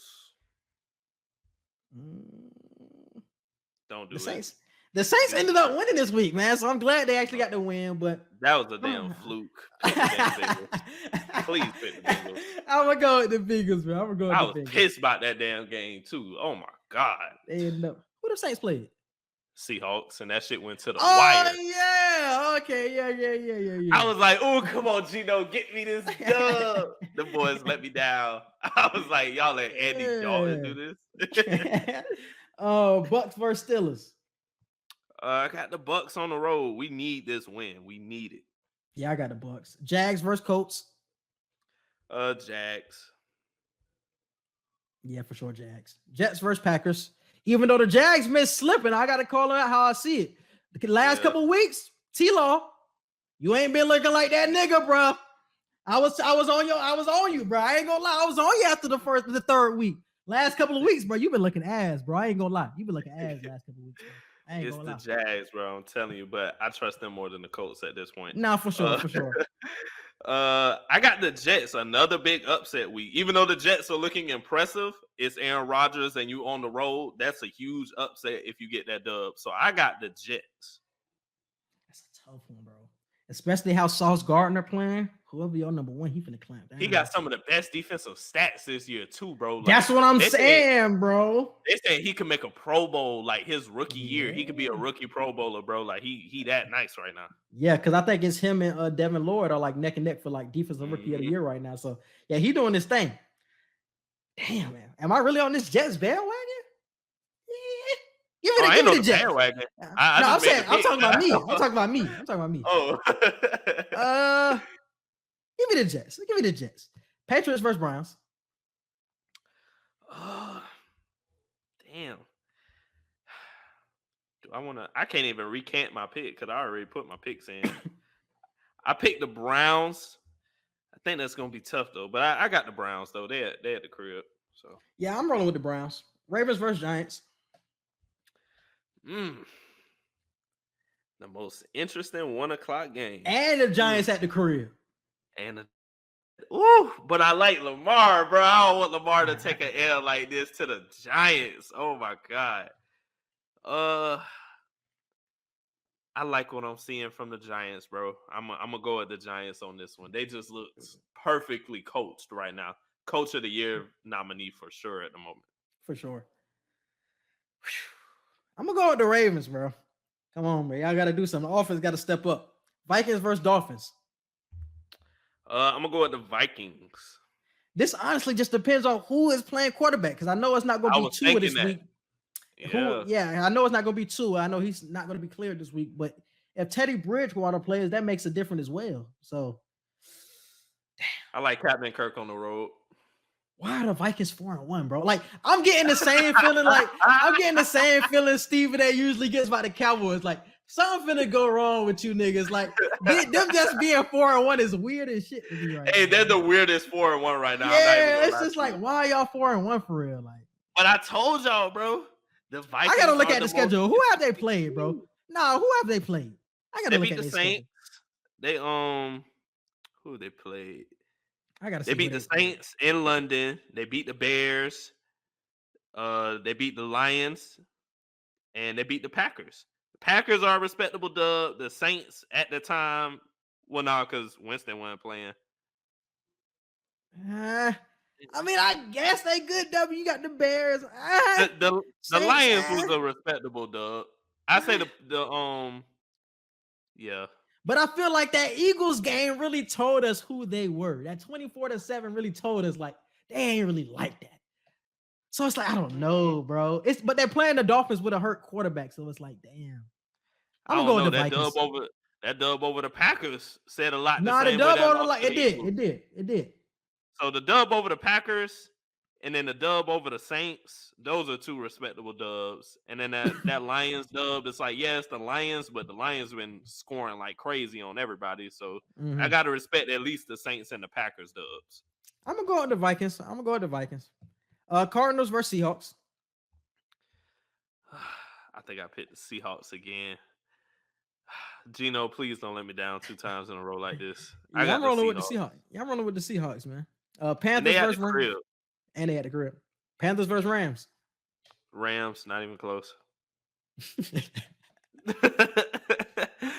If this is a close game, somebody has to get slapped. It's funny because this game is going to be close because it always happens. Why? The week after you fire your coach, I feel like the team always plays their best game after they fire a coach. They're not doing no bullshit ass book. They pulling every play out the route tree right now. Exactly. They're pulling everything out. They finna do anything to get this W for the whatever the hell they want to do. That's the only reason why. They finna do everything to get this dub over the Rams. I'm not gonna pick them, but this is gonna be a close game. It's gonna be a close game. It's gonna be the close game. I'm gonna be mad as hell. I got the Rams though. I got the Rams. Bills versus Chiefs. I got the Bills. I hope Josh Allen does what needs to be done and shuts everybody, especially Patrick Mahomes, up. 2.5 point spread on Bovada. Chiefs at home though. Oh, bro. Bills are the favorites. I'm gonna roll with the Bills. I'm rolling with the Bills. I'm on the Bills bandwagon. I gotta ride. I gotta see it through. So I'm gonna ride with the Bills. That might be game of the year, not even just game facts, of the week. Facts. Somebody said, bro, I'm taking the over this weekend. I don't care what the fuck the score is for the over. I'm taking the over. Whatever y'all say, the over is 54. I'm taking it. It's going to be over that. Yeah, I'm taking over is 54. Yeah. Next game we got Monday night or Sunday night football is Cowboys versus Eagles. I think the Eagles stay undefeated. I love the Cowboys defense right now, but I think Jalen Hurts, he finna make his case right now. Bro, he ain't asked for MVP, but that boy MVP talk. If he do it, he ain't got the MVP. Who else in MVP? Right, who else in MVP? He undefeated. I'm saying off an impact, not numbers. If you look at numbers, Jalen Hurts ain't in the MVP conversation. But if you look at impact he not top 5 passer right now. I don't even think he got 10 touchdowns and 2 interceptions. He has 10. His touchdown interception ratio is on his side. When I'm talking about completion percentage, and I'm talking about throwing yards, I'm talking about all the stats. Shit, but that's what I'm saying. Who else is MVP? Who else is MVP right now? If we talking about MVP, Josh Allen. Right now, Josh Allen. Hold on. And it's Hurts. Josh Allen's Patrick Mahomes. Okay, yeah. Those 3. And Lamar probably. Those 4. Yeah. But the Hurts is above. It's really Josh Allen and Hurts to me. I would have Hurts above Josh. I don't know if I have him top 2. He will make his case for top Mahomes. 2. For the top 2 after this week. If he somehow, some way, and not, I'll give him the because they ain't gotta like really beat Dallas. Like as long as they get the dub. But if he plays a damn near flawless game and they beat Dallas, bro, he a top 2 MVP candidate at the moment. But I'm taking the Eagles. They finna stay undefeated. Hold up, bro. I'm looking up these NFL MVP odds, man. Let me see who up. Damn, you're right. So in terms of odds, Josh Allen is 1, Patrick Mahomes is 2, Lamar Jackson is 3, Jalen Hurts is 4, Justin Herbert is 5 in terms of odds as of October 11th. So the odds have Mahomes at 2.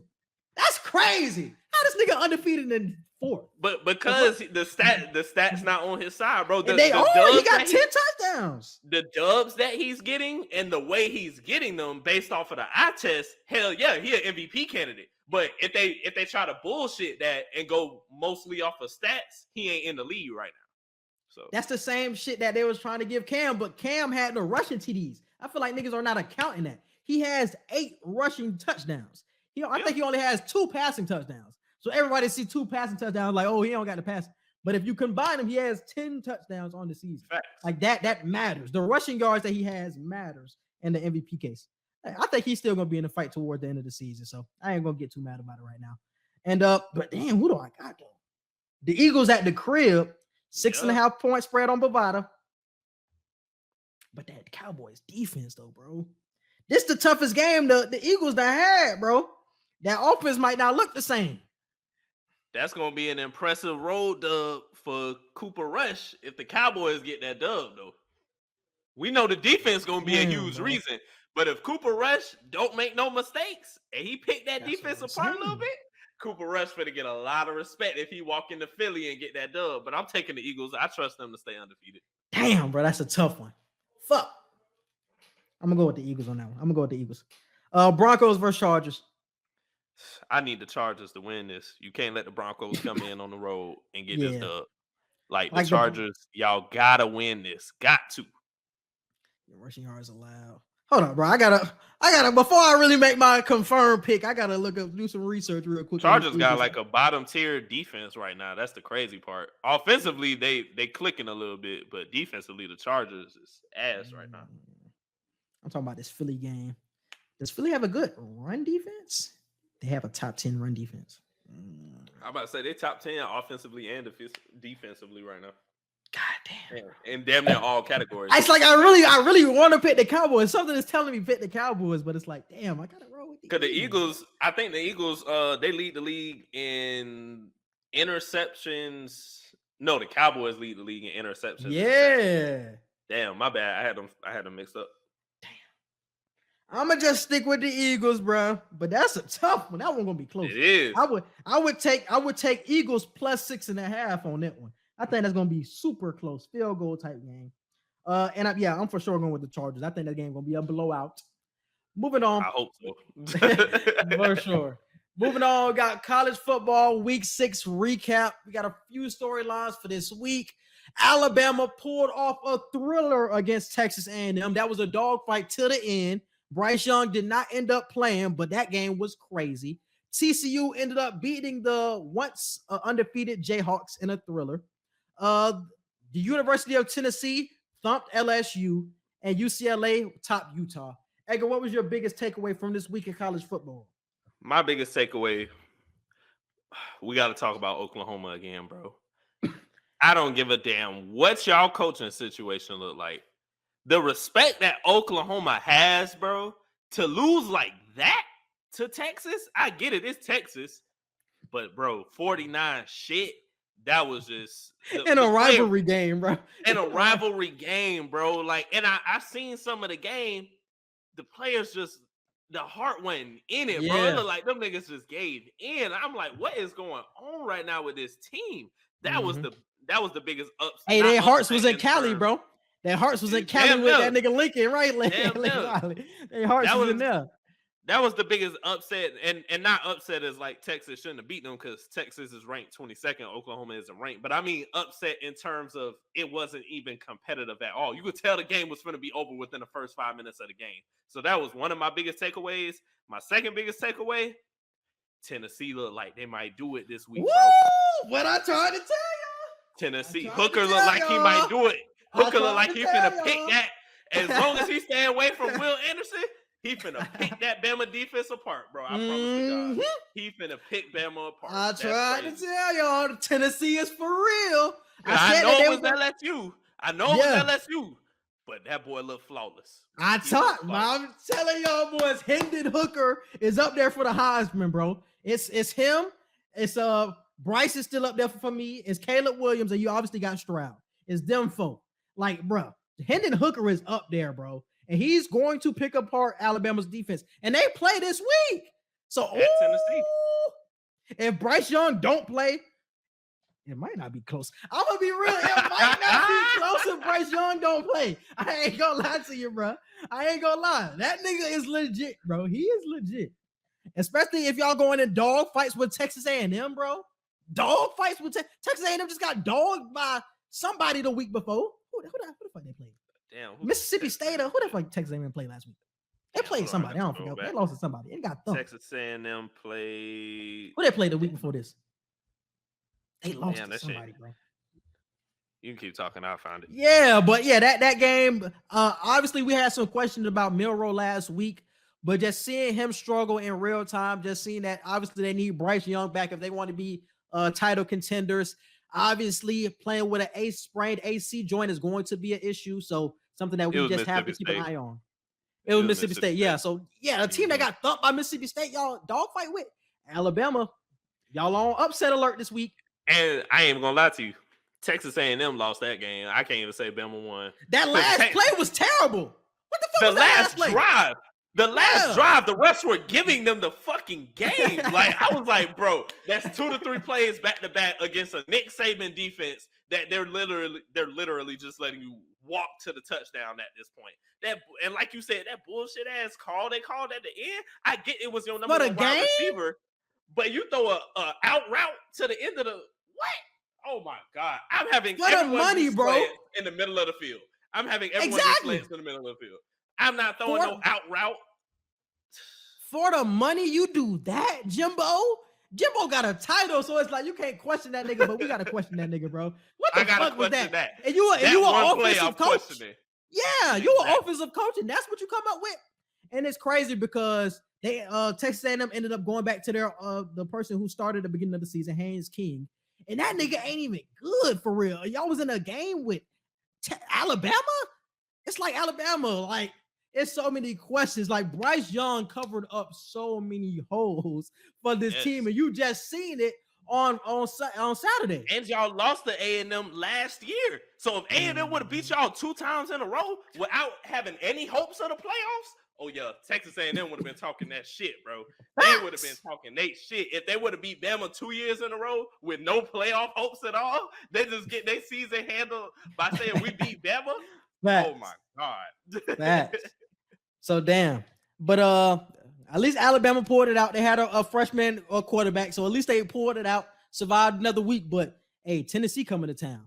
I wanted to talk about TCU and beating the Jayhawks. That was a big win. That was a back and forth game. Shout out to the Jayhawks though, man. I watched this game, and the quarterback for Kansas, my goodness, he was the backup because the starting quarterback ended up getting hurt. The backup came in and looked better than the starter.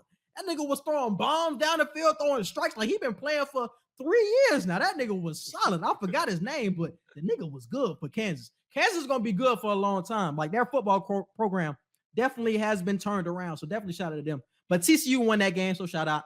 And UCLA ended up topping Utah. That was like a top 25 matchup. I think UCLA's in the top 10 now, no?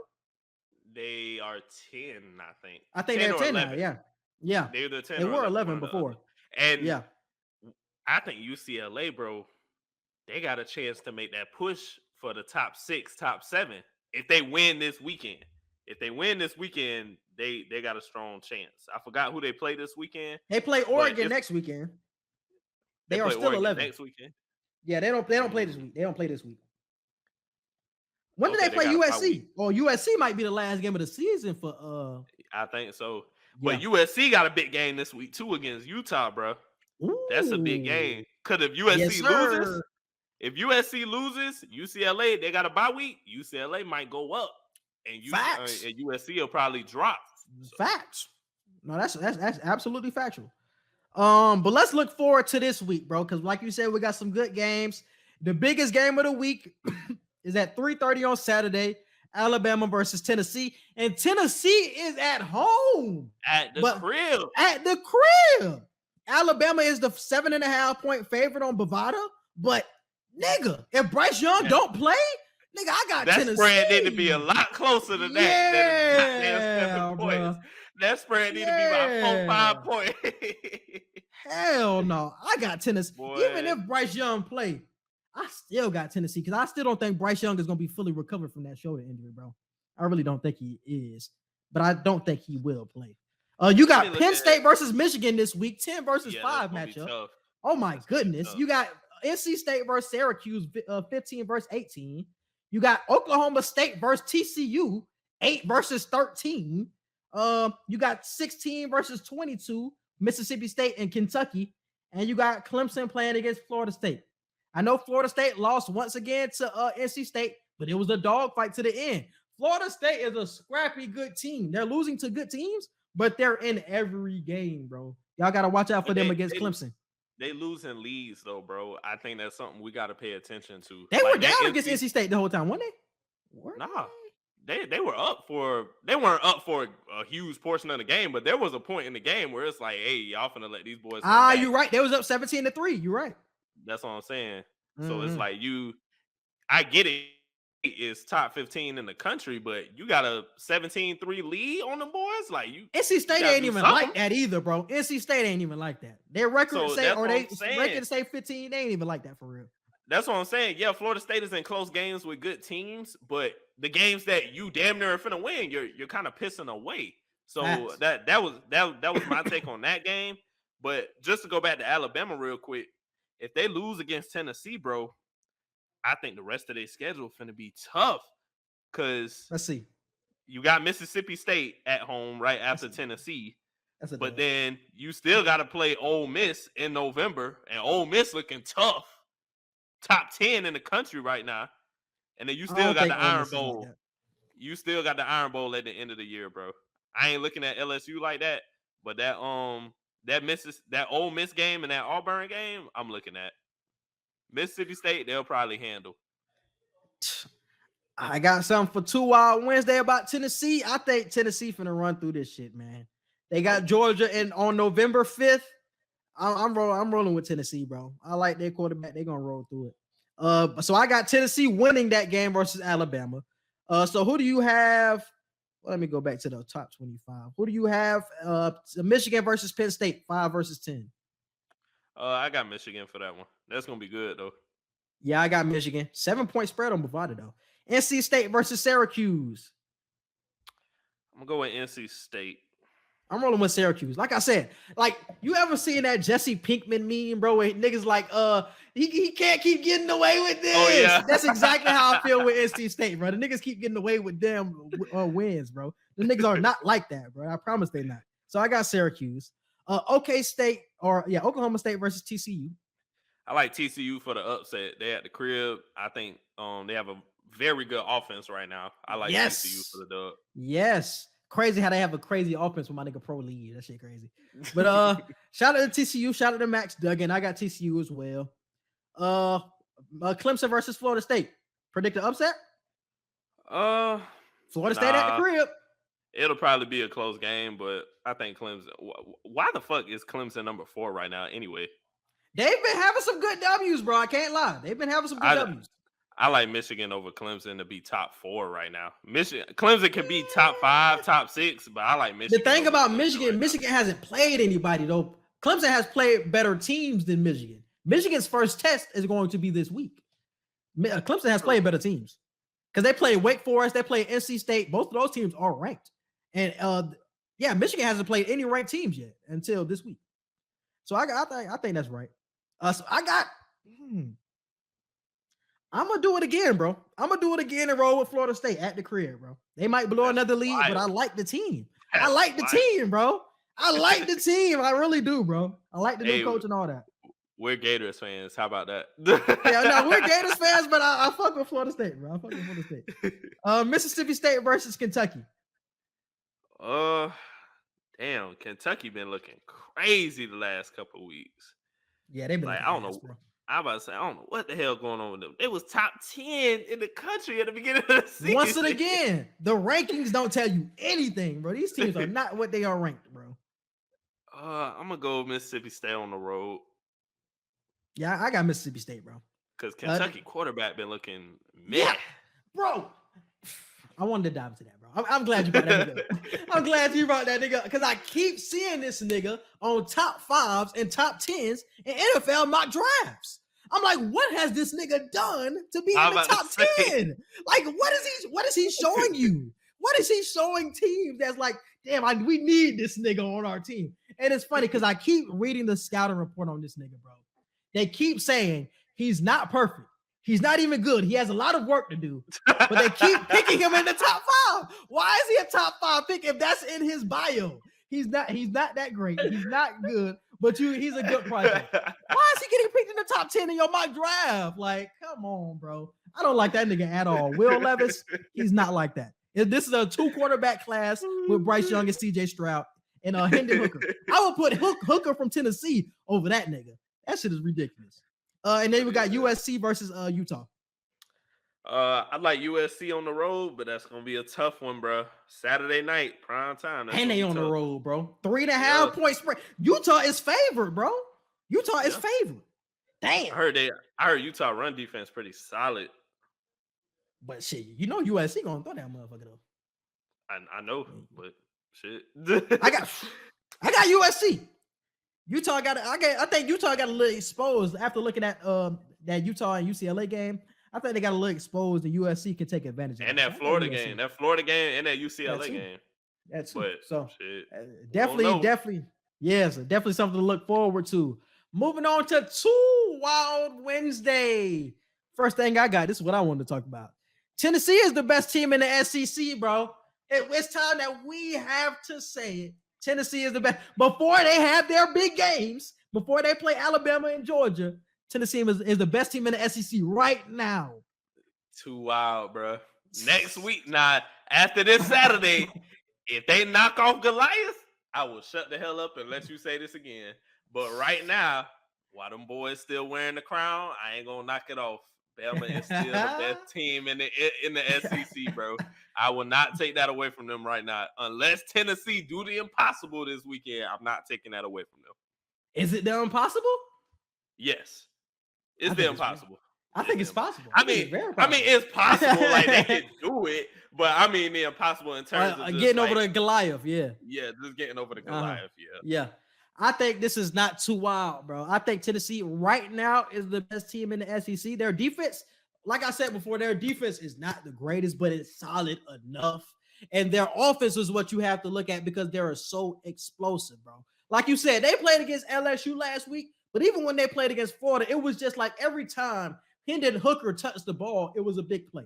Something big happening down the field. Wide receivers running open, running naked. It was like Tennessee offensively. That shit is what's their calling card. And I think that will come true against this Alabama team.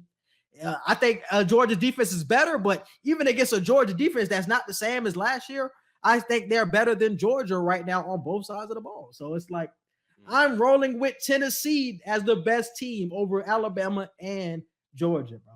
I think it. Damn. And y'all gonna see. Y'all gonna see. It is next because, like I said, this week they play Alabama, and I think in a few weeks they play Georgia on November 5th. Mm-hmm. We gonna see if them boys legit for sure. They're gonna have to play one of them again for the SEC. What you call it? Yeah, for the probably SEC gonna be Alabama again. Yeah, probably gonna be Alabama. Yep. And moving on, the Raiders will still make the playoffs. Too wild or not too wild? I got some facts to back this one up. Damn, hold on. Let me look at the AFC. Yeah, look at the schedule. Look at the schedule. I ain't even looking at the schedule. I'm just looking at the standings. Oh, you're looking at the standings. Okay. Too wild. Too wild. Who got the last play? Who got the last playoff spot in the AFC right now? If I was to say who could grab the last spot, let me get the automatics out of the way. The Bills automatic, Chiefs automatic. I think the Chargers are automatic. Ravens automatic. I think the Bengals are automatic. And then you got the Jets and Dolphins in there, bro. They ain't even looking that great. The last two spots are going to be the Browns and the Dolphins. Browns and the Dolphins. Yeah. Raiders ain't making it. If I was to say right now who making the playoffs, that's who I would have making the playoffs. So I know y'all look at the Raiders. The Raiders are 15th in the AFC right now. They 1-4. They lost another heartbreaker against the Chiefs this week, which they should have won. I don't even want to dive into that shit. That's why I didn't have it at the top. But they lost another heartbreaking game to the Chiefs. But look at their schedule that is coming up. I'm going to read it off. They have the Texans, dub. They have the Saints. I give them that dub. They have the Jags. I give them that. They got the Colts. I give them that. They got the Broncos again. I give them that. They have the Seahawks. I give them that. And then you run up against the Chargers. Another tough matchup. You played against the Chargers earlier in the season. You lost. That's an L. Rams. That's a tough one. But how the Rams playing? I don't know. Could go either way. But, hey, I'll let you have that one. But then you got the Patriots. That's a dub. You got the Steelers. That's a dub. Then you got the 49ers and the Chiefs. Their next 6 games are dubs to me versus the Texans, Saints, Jags, Colts, Broncos, Seahawks are dubs. And that's going to put them back in position. They should be dubs. But we've seen them play a couple of teams already. Exactly. This season, bro. No, for sure. Where it's like, how the hell are y'all losing? For sure. That's my thing. Like, if they can go on this 6-game run before they come up against the Chargers and make a turnaround and go undefeated the next 6 games, that's great. But I honestly think it's not going to be that simple. I think they're going to run into some tough matchups with some of these teams that we're overlooking, and I don't think it's going to go that smooth for the Raiders. I don't think so. And I don't agree with you because I agree with my point that they're going to win 5 of these next 6 to be back in the conversation to make the playoffs. But it's just the Raiders because they lost a couple of games this year that are just ridiculous. They lost to the Cardinals when they were up by double digits. They were up by 17 against the Chiefs that ended up came back on. It's like a couple of L's should have been dubs on their schedule already, bro. So I agree that the Raiders, they're folding in the beginning of the season, but I think they showed a lot of good signs in this Chiefs win that will get them right, especially against the competition that they're going to be playing. They've had a pretty tough schedule to start the season, but I'm gonna roll with it. I'm gonna roll with it, bro. They will still make the playoffs, bro. Not too wild. Not too wild. Moving on. The Rams are going to miss the playoffs this year. Too wild or not too wild? Too wild. I ain't finna go that damn. No, too wild. Not too wild. Too wild. Because you already know they probably. Or you think they win their division against San Fran? Nah, they ain't winning the division. Okay. I got San Fran winning the division. So they got to get a wild card spot. Playoffs, okay, yeah, I agree gonna with have you. a wild card. Okay, they're gonna have a wild card spot. Cool. Mm-hmm. So the Cowboys, how it's looking, the Cowboys gonna get in there. Do we believe the Packers gonna get in? Cowboys, Eagles, 49ers, Yep. Bucks, Vikings. Oh yeah, the Vikings. And then you got the Giants. That's the 7th one. Damn. Because did you say Packers? Nah, Packers make 6. Okay, so it's Giants and Packers 6 and 7. I ain't even gonna lie to you. Right now, I wouldn't be surprised if people don't have the Packers making it, but the Giants making it right now. Damn. The Rams gonna make it, bro. I would have the Rams in the. If I had to choose between the Rams and the Giants, I don't give a damn how great the Giants are playing right now. Yeah. I trust the Rams later in the season. And it's crazy because I'm not even going by like record right now because I think there's going to be a lot of movement in the NFC. But just how the Rams are playing, bro, I have a huge issue with what's going down, bro. Because that offense is not a quick fix on their roster. I really don't believe so. Because it's really the same story every week of you got to just contain Cooper Kupp. Because after him, who are they going to? Nobody else has shown up in these last 5 games. Matt Stafford is getting killed in the pocket. If it's not Cooper Kupp, Allen Robinson is not getting open. They still don't have Van Jefferson. OBJ, we still don't know if he's going to come back. Unless OBJ comes back, I don't think there's a quick fix on this offense, bro. I really don't. I don't think we're going to see the same offense as last year, and that's a problem. The defense can show up and show flashes like they did last year, but I think they're still missing Von Miller. They're not as explosive on that side of the ball as they were a year ago. I just think this team is not the same as last year, And I think other teams will take advantage of that and make the playoffs. So not too wild. They will miss the playoffs. They will miss the playoffs, in my opinion, bro. I think unless OBJ comes back. Unless OBJ comes back. I think at worst, they'll just squeak in the 7th spot. But I ain't finna sit here and say they ain't gonna make the shit. I don't think they're gonna make it, bro. Look, I think by Thanksgiving, we'll have an answer on who or who not is gonna make the shit. Because look, y'all was talking about all of this Hall of Famer shit with Matt Stafford. That's the Hall of Famer. That nigga look like a man. That nigga look like a scrubby. That nigga look like a scrubby dub out there. That nigga look like a scrubby. That nigga look like the Lions Matt Stafford out there. I like Matt Stafford. I said Hall of Famer. I probably did say Hall of Famer. I don't remember if you did, but I remember we had that conversation for sure. We had that conversation. Well, actually, I probably did. Shit, you probably did because he had a championship. Niggas like Hall of Fame. They gonna put Eli Manning trash ass in there, so they. He got 2 rings. He got 2 rings. He got some of the bro. This is the thing about Eli. He got 2 of the greatest. He got 2 of the greatest Super Bowl moments in NFL history, bro. That's does. True. He gonna get in just off of that. Like his regular season resume, I agree with you, bro. He should have been in. But the Hall of Fame moments in the playoffs, he hasn't. That's true. And one more I have is Christian McCaffrey will be a Buffalo Bill by the trade deadline. Too wild or not too wild? I say not too wild. The Panthers are imploding right now. Completely finna just start from scratch. They'll probably have the number 1 draft pick by that time next year. And the Bills, they just need a running back. Like, plain and simple. Josh Allen, I believe, is still their leading rusher, which is wild as hell. So I think he can definitely go there, be a quick fix for them. He just has to stay healthy. As long as Christian McCaffrey stays healthy, I think the Bills are going to bite on that immediately and really try to get him out of Carolina. Imagine if that nigga become a Bill, bro. I ain't worried about the Chiefs after that, bro. I ain't worried. If they get Christian McCaffrey, like you said, he got to stay healthy, though. Because that is his biggest question mark. Because when he's healthy, I think... exactly. But when he's healthy, I think he's the best running back in the league. But look, if he stays healthy for the Buffalo Bills, that's what you're missing. You have no running game. Christian McCaffrey can make some shit shake in the damn phone booth, bro. He gonna make a nigga miss. Like, I think that's a big thing if they can get him on their team, bro. So I would like to see that. Christian McCaffrey will be a Bill. Not too wild. And just one more question for you, bro. Guess who leads the league in passer rating right now? In passer rating? It's somebody trash, ain't it? Just guess. Damn. Who lead the league in passer rating? I'm probably not even. I seen Carson Wentz top 5 in passing yards. Is it Carson Wentz? No. Damn. Want another guess?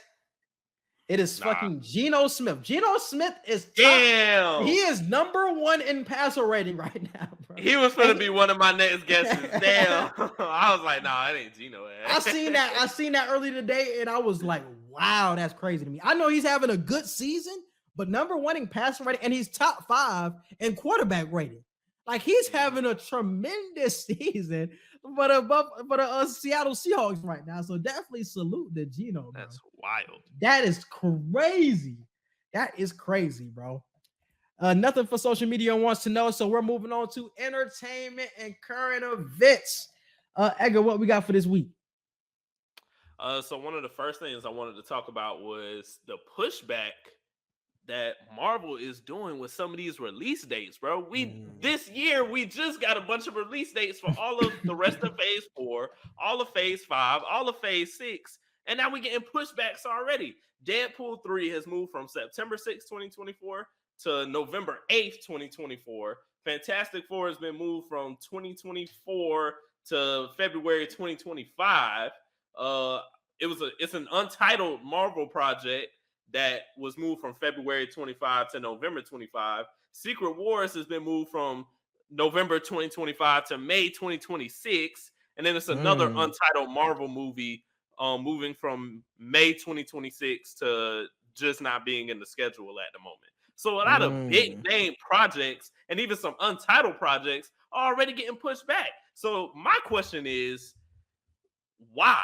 Like, I don't understand why. We just, like, at least 2 to 3 months ago during the summer, we got a whole bunch of release dates at the last big Comic-Con in California. So I wonder what made them do all this pushback.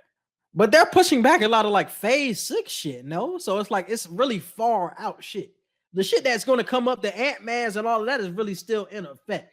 I wasn't really too upset because all of that is pretty in the future type shit. So that means we're going to see some, because I think they did that, bro, because Blade, because we heard about Blade having some trouble with the writers and stuff like that. They just changed directors.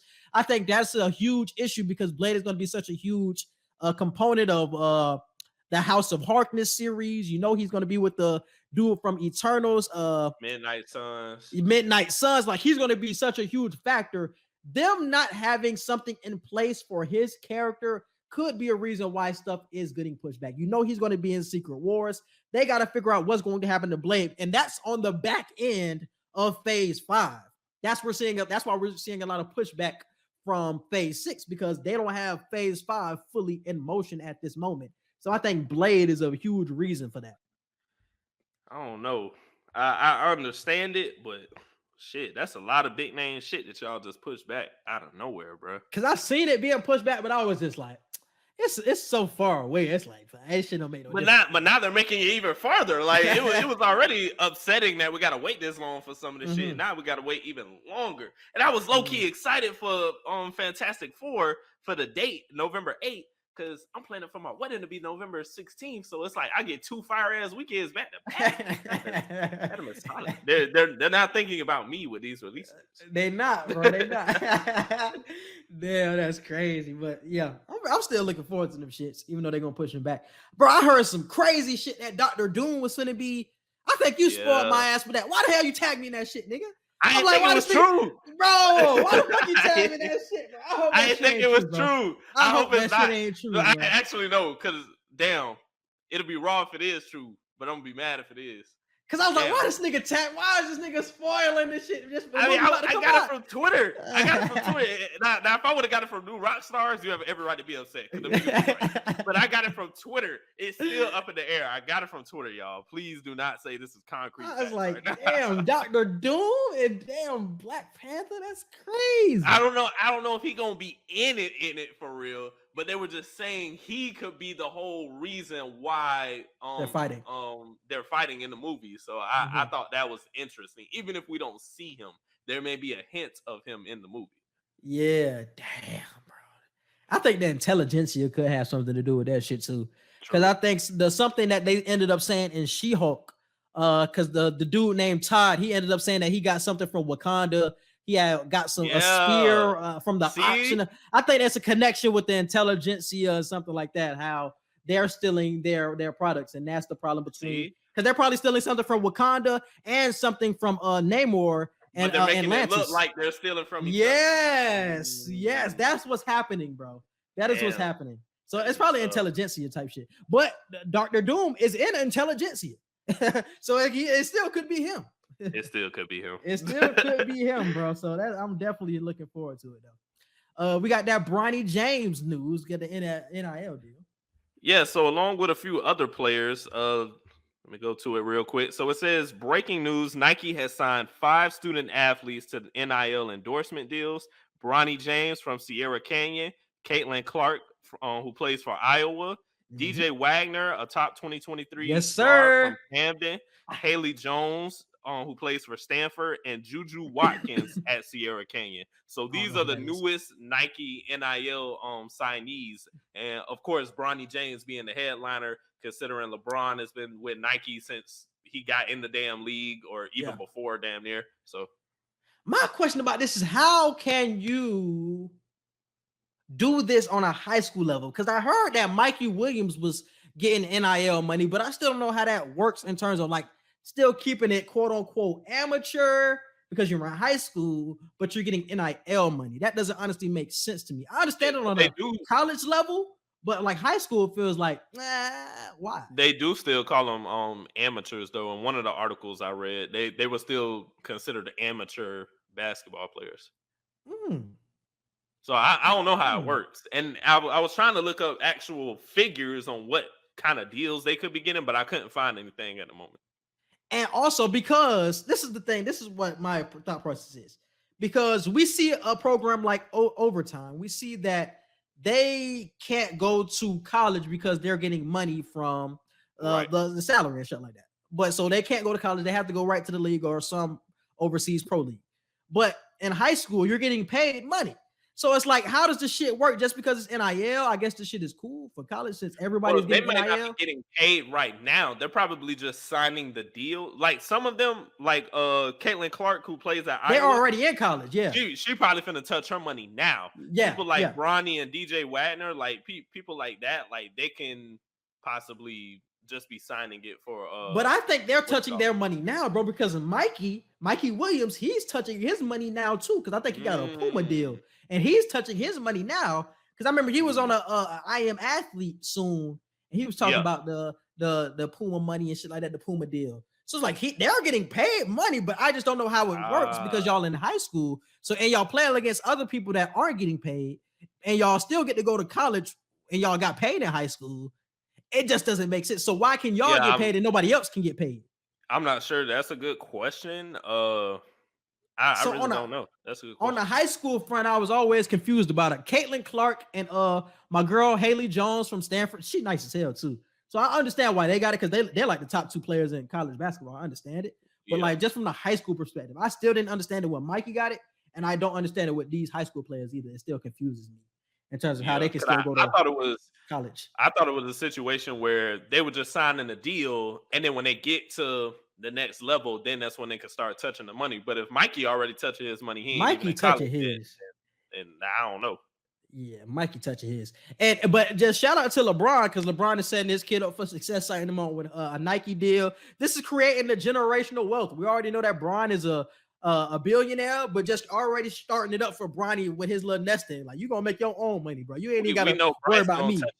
Yeah, like you already, because I'm pretty sure Bronny is gonna touch 7 figures when he in college because he's Bronny James. He's got like one of the biggest high school players. Just off his name alone, he gonna touch 7 figures with the NIL money. So it's just creating his own generational wealth outside of LeBron James. That's just like some dope shit for his dad to be a part of Nike, and he already giving him this type of deal. So yeah, that shit is dope. Don't be. I need people to understand. Don't be hating on bruh, saying, "Oh, he only getting it because his dad, LeBron." Blah blah blah. We do not care about that shit. We love generational wealth. Like we see white people do this shit all the time. We see Asians do this shit all the time. They pass millions of dollars down to their kids all the time. We are not finna look at ourselves, our own people, and be like, "Oh, you only touching that amount of money because Bron, your dad." So, like MJ kids who don't play sports, they touching.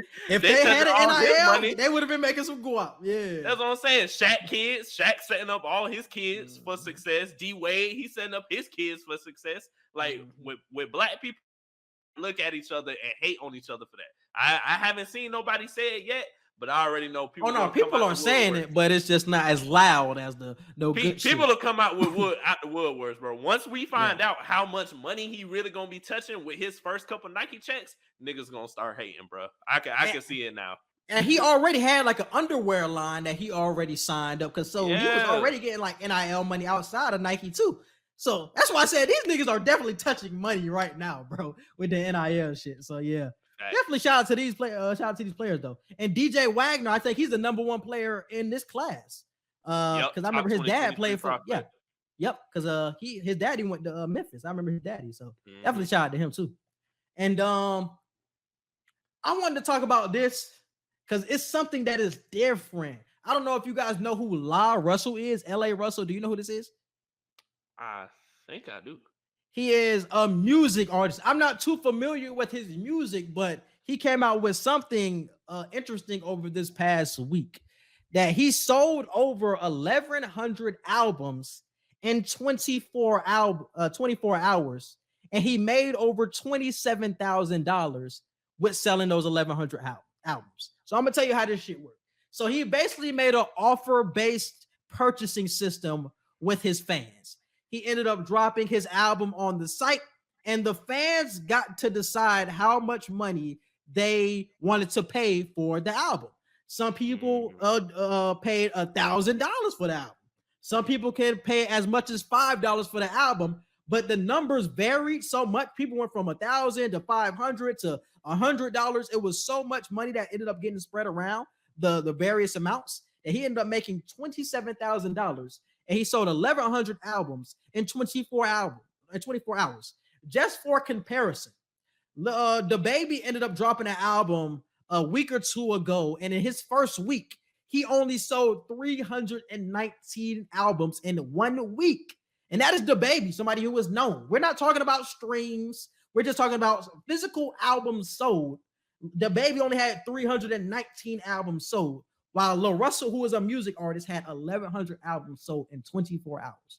I just want to talk about just how different that shit is and how it's profiting for him. And if that can be the future for artists, and if that's how they can get their money back. Because some fans are willing to pay more money than others just to support you and your business, especially when you're an independent artist. It's a big risk with that. Yeah, it is. Because like you said, what if you get 1,000 people who only pay $5? Like, it's the chance you can have those few that like, oh, this person paid 100, oh, this person paid 25, this person paid 50. But then you gonna get a bunch of them niggas that's just, I give you about $5 for it.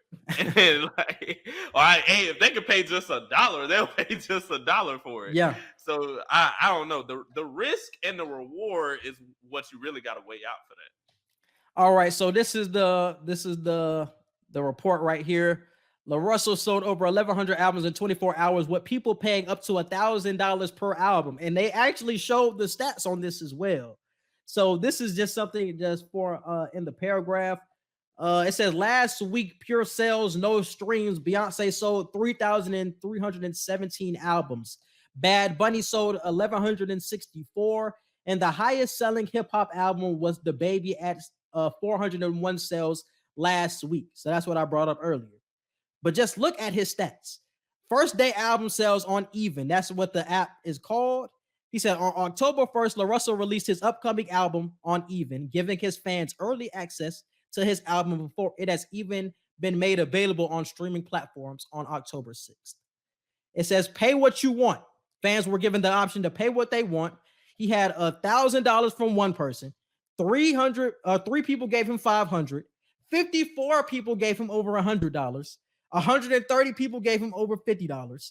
545 people gave him 20 plus, and then 75 people gave him $5 or less. It's just astronomical. And then these are the numbers. He ended up making 27,000 total.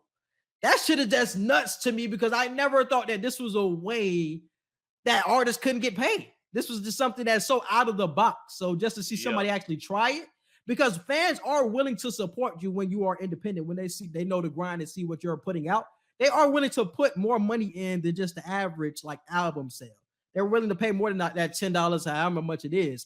They're willing to pay like that $1,000 from that person or that 100. So it's like, it may be if an artist of like a higher magnitude, like a Jid, for example, ended up doing this, even though he's under the Cole label, he ended up doing some shit like this for his pre-sales. Maybe he's making way more money than he's making now off that shit. So it's just something to think about for like independent artists and maybe artists that are even in labels. Because what they could do is to still make a decent amount of money with it. Because I don't want to say that's lucky, but that was really like a damn, like you really got a positive outcome out of that, because I want people to pay as little as $5 if they want to. I'm really shocked that he has so many people willing to pay over that. So I think for other artists, you can make the minimum 25 and you can make the maximum like 1,000. That way you can tell people pay whatever you want, but it has to be within this pay range. But you're not really telling me I can pay what I want if you're telling me I gotta get to at least 25. Oh, because everybody don't got the 25. Well, you gotta rephrase it then. You gotta say pay within this range, and then show the range on the app or the website. The same ring to it though, bro. You know niggas want to hear that pay what you want shit. And niggas will pay extra if you say pay what you want, because it's like, damn, this nigga letting me pay $1, but let me put an extra 10 for this nigga because he's showing love. Like, niggas is into that. I don't know. Maybe I just know too many cheap niggas. That's what I'm saying. Like, it's a lot of people out there that, they're gonna pay that $1 just to get your album, But I think if a more high-profile artists were to do this, I think this could be very profitable for them in the future, especially if this is just pre-sales. This has nothing to do with his streams or anything like that. This is just pre-sale album numbers. He sold 1,100 albums and got $27,000, and that basically was $24 per average album sale. Like, that's crazy to me, bro. That's just crazy looking at the numbers. But that's dope as hell, though. Definitely dope. Because look at this, bro. This is something that I seen here. It says the streaming equivalent.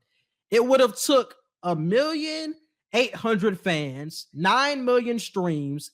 The stream is like 0.003 cent per stream to make $27,000, bro. Wow. It would have taken 9 million streams for him to get $27,000. But in 24 hours, he made $27,000, bro. That is crazy. Yep. That is crazy, bro. So definitely shout out to LaRussel just for having just a different mindset coming with that. So I think that was dope. Moving on, we got that Super Mario trailer ended up dropping. Let me see if I can find that video. Yeah, I got mixed feelings about it. I didn't even watch it, bro, because I was so like not even into it for real. I thought the trailer was fire, but let me read some of the cast lists off before I say this. Chris Pratt is playing Mario. Charlie Day is playing Luigi. Seth Rogen is playing Donkey Kong. Jack Black is playing Bowser. Anaya Taylor-Joy is playing Princess Peach. Keegan-Michael Key is playing Toad. And who's another notable person on here? Yeah, that's all the notable people anyway. But I vote with Chris Pratt. I do not like Chris Pratt as Mario, bro. I kept hearing that, yeah. Like he didn't give me like when you hear Mario, you want to hear some hear an Italian. Yeah. Like it's me, Mario. Yeah. Like yeah. Like I don't get that. He was talking like he was on Wreck-It Ralph. Like he was just talking real normal. Actually, no, the Mario on Wreck-It Ralph actually sounded like Mario, which is the crazy part. So yeah. So yeah, that was weird. And I kept hearing that as like the main complaint for this shit. Honestly, I'm not too big on the Mario series. I've never been too big on it. I played it as a kid, but I was like, I'm not really too into it. So I really didn't even watch the trailer. But I just seen a lot of people reacting to it. But I don't know. Because this is the thing. This is the thing with this movie, bro. Like, are we gonna treat it like we treated Sonic, bro? Do you think it'll get that type of vibe where it's like we're excited for it, or it's like something to look at first, but are people gonna actually be in the seats for this type of movie? I don't think people will really be in the seats for this movie. I'm glad they put it in theaters though. Excuse me, I really didn't want them to just put it on a streaming service. Like, I think this is a movie that, at least for older people, even though it's in like a new CGI kind of way, I think a lot of older generation people will go see it because I heard there was another Super Mario movie that came out like years ago. Because some of my coworkers, when we were talking about it, they were like, thank God you didn't see the old Mario movie. So apparently it was trash. Okay. So I think this one, with the way CGI and technology is nowadays, they're going to do the video game so much justice with the movie. But the acting is probably where I'll probably be like, I ain't fucking with this for real. Jack Black as Bowser, though, that's perfect. You can't cast nobody more perfect than that. And Seth Rogen as Donkey Kong. So some of the casting is perfect. And Anaya Taylor-Joy, even though we're not gonna see her in live action as Princess Peach, I can hear her voice being Princess Peach. So I think some of it's cool, but I think it's not gonna be a movie people flock to. But it'll be solid. So. And I feel like that's where Twitter kind of even fakes out the production company is like, damn, so many people are talking about our movie. Yo, people finna show up for this shit. It's like, I don't think it's gonna get the reaction like a lot of people are thinking. But the thing is, with Sonic, they made a Sonic 2, which means even though Sonic 1 probably wasn't the best movie, people went to go see Sonic 1.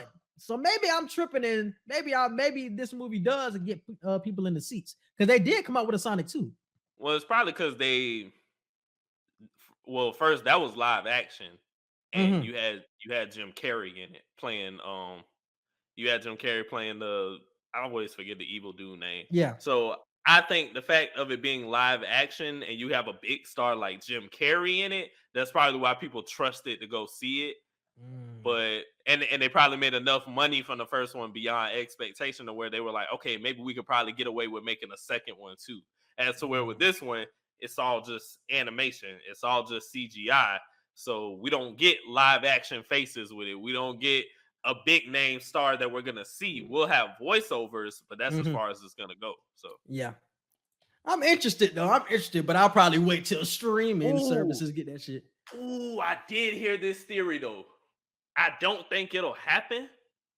It could though. But what if they are setting up Super Smash Bros? They probably are. If they set up Super Smash Bros, that shit would be fire, bro. They probably just think are, of all the people you could bring. You could bring in Zelda. You could bring in all the Sonic characters. You could bring in all the Mario people. Who else can you bring in with Super Smash Bros? You could bring some Pokemon. That shit gonna be like Mortal Kombat. They're just gonna make a Mortal Kombat type of style. Cause Pokemon, the Pikachu movie came out a few years. Ooh, that shit would be tough. That shit would be tough. They probably are setting that up. But again, the Pikachu movie, that was live action too. So unless you do some multiverse crossover shit with real life mixes with like animation, I don't know how they're gonna do it, but that'd be fire if they did. Yeah, that is. Yeah, I still fuck with it. All right, moving on to movie and show news, or more movie and show news. I got some interesting news about the Penguin series, which will be starring Colin Farrell, who played the Penguin in this latest rendition of the Batman. They said that the series will be coming out soon. Colin Farrell says that the Penguin series takes place a week after the Batman, and Gotham is still somewhat underwater. It said it opens up with my feet splashing through the water in Falcone's office. It's so well written. So that series, let me see when that series is coming out, because that shit sounds fire. If it's like right after the Batman, that's gonna be a fire ass series. Like just off the setting alone, I'm excited. And him being the Penguin and the shit being underwater, like perfect. Facts. Let me see. So it's coming out in 2023. Do we got a date though? Probably not. I think they're just probably gonna say 2023 for now. Yeah, because it says the Batman's Penguin spinoff lands early 2023. Filming date. They start filming in early 2023. So we still got a minute till that comes out, but I'm still excited for that shit. Because they're probably gonna let that Joker movie come out first. What Joker movie? Oh, the Joker movie with Joaquin. Yeah. They're probably gonna let, if the rumors are true that they're gonna have Joaquin Phoenix's Joker come into the DC universe with Robert Pattinson's Batman, he's gonna probably have some type of run-in with the Penguin, or they might throw some hint of the Penguin in his movie or something like that. So that's probably why. Is that the same universe though?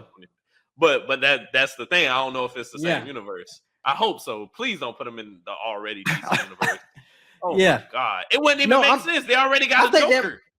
Yeah, that's what I'm saying. I think they're making their own, because I think we seen the Joker at the end of the Batman. He was in like the cell next to the Riddler. Yeah, they were laughing together. And that wasn't Joaquin Phoenix. So that was another Joker. That was the dude from Eternals. The dude from Eternals is playing the Joker in this universe. So yeah. Druig, whoever played Druig, the actor for Druig, he's playing the Joker. Yes. And other news for movie and show, we got a Spawn movie in the works. Yes, so sir. The Spawn movie is being written by Scott Silver, Malcolm Spellman, and Matthew Mixon. And Jamie Foxx is still attached to star. If we got an A-list actor, A-list producers, A-list writers, then do you want to shoot for A-list directors, A-list cinematographers? The answer is, of course. Let's keep the momentum going. That was from Malcolm Spellman on the THR interview. So this movie is in the works. Jamie Foxx, I don't know if he's going to play Spawn at all, but I am excited for this film, bro, because I'm somebody who is a huge Spawn fan. That's probably my favorite, like, anti-hero, superhero, because I watched the Spawn cartoon series. I watched that trash-ass Spawn live action, and they got to do better than that. That live action shit was ridiculous, bro. And then you can tell it was made in the 90s because it was just like, God damn. I watched it in like the 2020, and it was just like, this shit's so fucking old. If they made new CGI updated Spawn, that shit could be so dope. And I think Jamie Foxx could play a dope Spawn too. Oh yeah, hell yeah. He could play a dope ass Spawn. I fuck with like the premise of him, like being like a covert agent. He gets backstabbed. He ends up dying. He goes to hell. The devil ends up resurrecting him, and then he comes back to Earth, and he doesn't know which side to really be on. Does he want to work for the devil? Does he still have to listen to the devil, or does he still want to be the good guy with this new chance at life? Like, that's such a dope ass premise, bro. So I just wanted to be done right. I was hoping Marvel got their hands on it, but Marvel obviously doesn't have the rights to him. I just want somebody just to do him right, bro. Because the cartoon series does it so well. Because I think the cartoon series was on Hulu or HBO, one of the two. It might have been HBO. HBO. It was on HBO. Yeah. So if you got HBO Max, I definitely recommend watching the Spawn series. Definitely one of the best cartoons I've ever seen, bro. Like, ever. So definitely check it out. And moving on to Pass the Ox, bro. What you got for Song of the Week? Song of the Week, bro. I've been on that Quavo and Takeoff, that only built for Infinity League. You already know. Hey, my song off of there is damn, what's the one they I think it's Bars in the Captions where they sampled So Fresh and So Clean. That shit tough, bro. Oh my god. That's my song off of that album right now. My shit is Bad to the Bone or To the Bone. That To the Bone, yeah, go crazy. That bro. To the Bone, the one with YoungBoy, that shit goes ridiculous, bro. And that album was crazy, bro. Usually with Migos albums, I probably download like 8 to 10, but I downloaded like 14. Like some of them were skips, but I was like 14 good ass tracks, good too. I'm about to say 14 out of 18, you damn. Yeah, that's what I'm saying.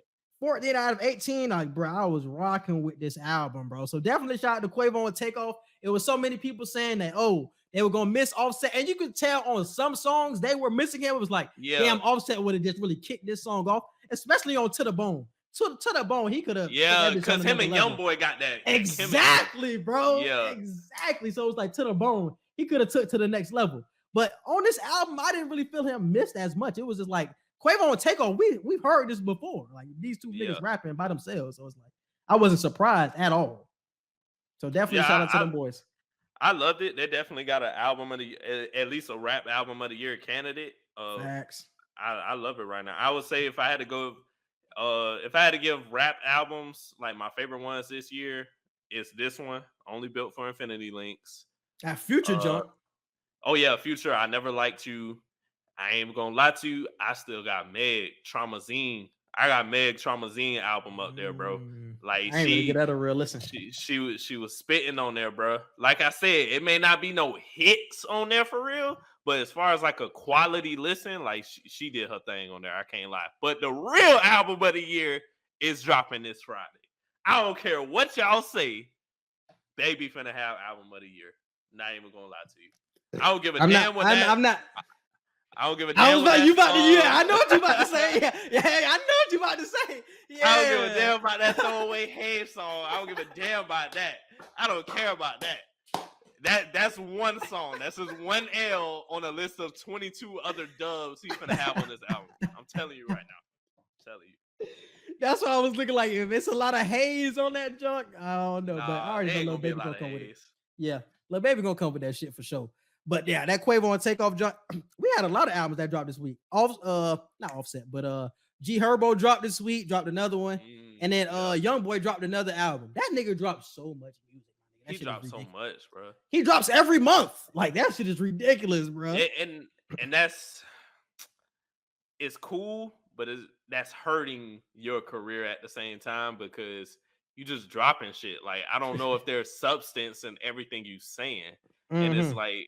There's no way you can drop fire ass shit once or twice every single month. Like you just can't.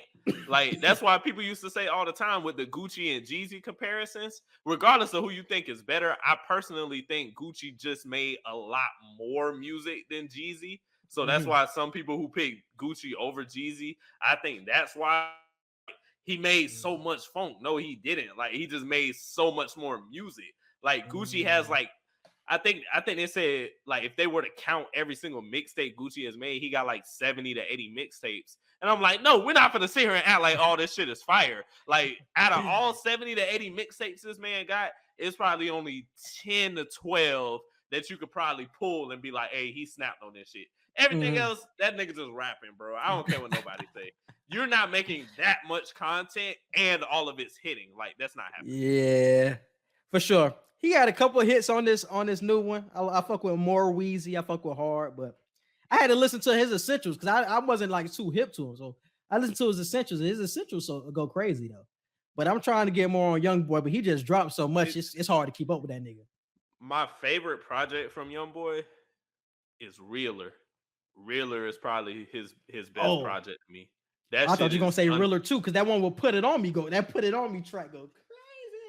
I don't know. I like the first Reeler back in 2018, 2019. That shit unskippable, bro. From the moment you press play on that bitch. Oh, word? That shit start with Survivor, bro. That shit start with Survivor, bro. You just know the whole album finna snap when it started with that shit. I was like, oh yeah, he got one with this. It ain't no skips on Reeler, bro. I promise you, it ain't. Look how far down this shit is. God damn, this nigga dropped too much. I told you. Oh, he got Slime Belief. Okay, yeah, I listened to Slime Belief early today. Okay, yeah, I know this shit. Okay, yeah. Okay, I'm about to listen to that one. But another out of all 12 songs, you gonna fuck with at least 9 to 10 of them. Out of all 12, you gonna fuck with at least 9 to 10. You know who else I listened to this past week? Who? That nigga Rich Homie Quan, boy. That nigga dropped the nice ass project, bro. I think that nigga gonna come back, bro. He sounded good. He might come back. He might come back. And it's funny that he coming back when Thug like locked up for real. It's like, damn. Yeah, that's wild. No features from Thug at all, but he dropped a nice ass project. So definitely shout out to Rich Homie. It was just so good to hear that nigga again, though. Because it's like you was like really in my high school playlist, and I don't even hear that nigga no more. So it was dope to hear that nigga again. Not one of the most legendary mixtapes of all time. Yeah, like come on, bro. That you just dropped off the face of the earth. Like that shit crazy. So yeah, definitely. It was the fact they was supposed to do a part 2, bro. What could have happened, bro? What could have happened? That shit crazy, man. Damn, all right, man. Moving on. Like. Yeah. Moving on. Hey, Rich Homie probably got out because he heard what that nigga Thug was doing. He said, I don't want to be a part of this nigga shit. and he got out right on time, probably. Shit, Thug was doing that nut shit. He said, I'm doing it. So he probably stayed out of jail because of that. Moving out the movie and show reviews. What we got coming up, bro? She-Hulk episode 9 drops tomorrow, Thursday. So we're gonna have our review for episode 7, 8, and the finale, episode 9. Yes. Raising Kanan only has 2 more episodes left for season 2. It's getting more fire the deeper they get into this shit as we're getting close to the end. So our full season review is coming in the next couple weeks for that. What else? We still gotta do. I have to see Don't Worry Darling this weekend, so I'm gonna try and see that and Barbarian. We could do Smile. I saw Smile. Avatar, this weekend. On Sunday or Monday we could probably knock out some of these movies because I've seen all of these. I've seen Smile, Barbarian, Don't Worry Darling, She-Hulk. I'm up to see, so we can do that tomorrow. So, or maybe tomorrow we can do a couple of these too. But yeah, for sure. All right, bro. You got anything else? No, that's it. All right, man. We appreciate you guys for listening, and we out. Peace.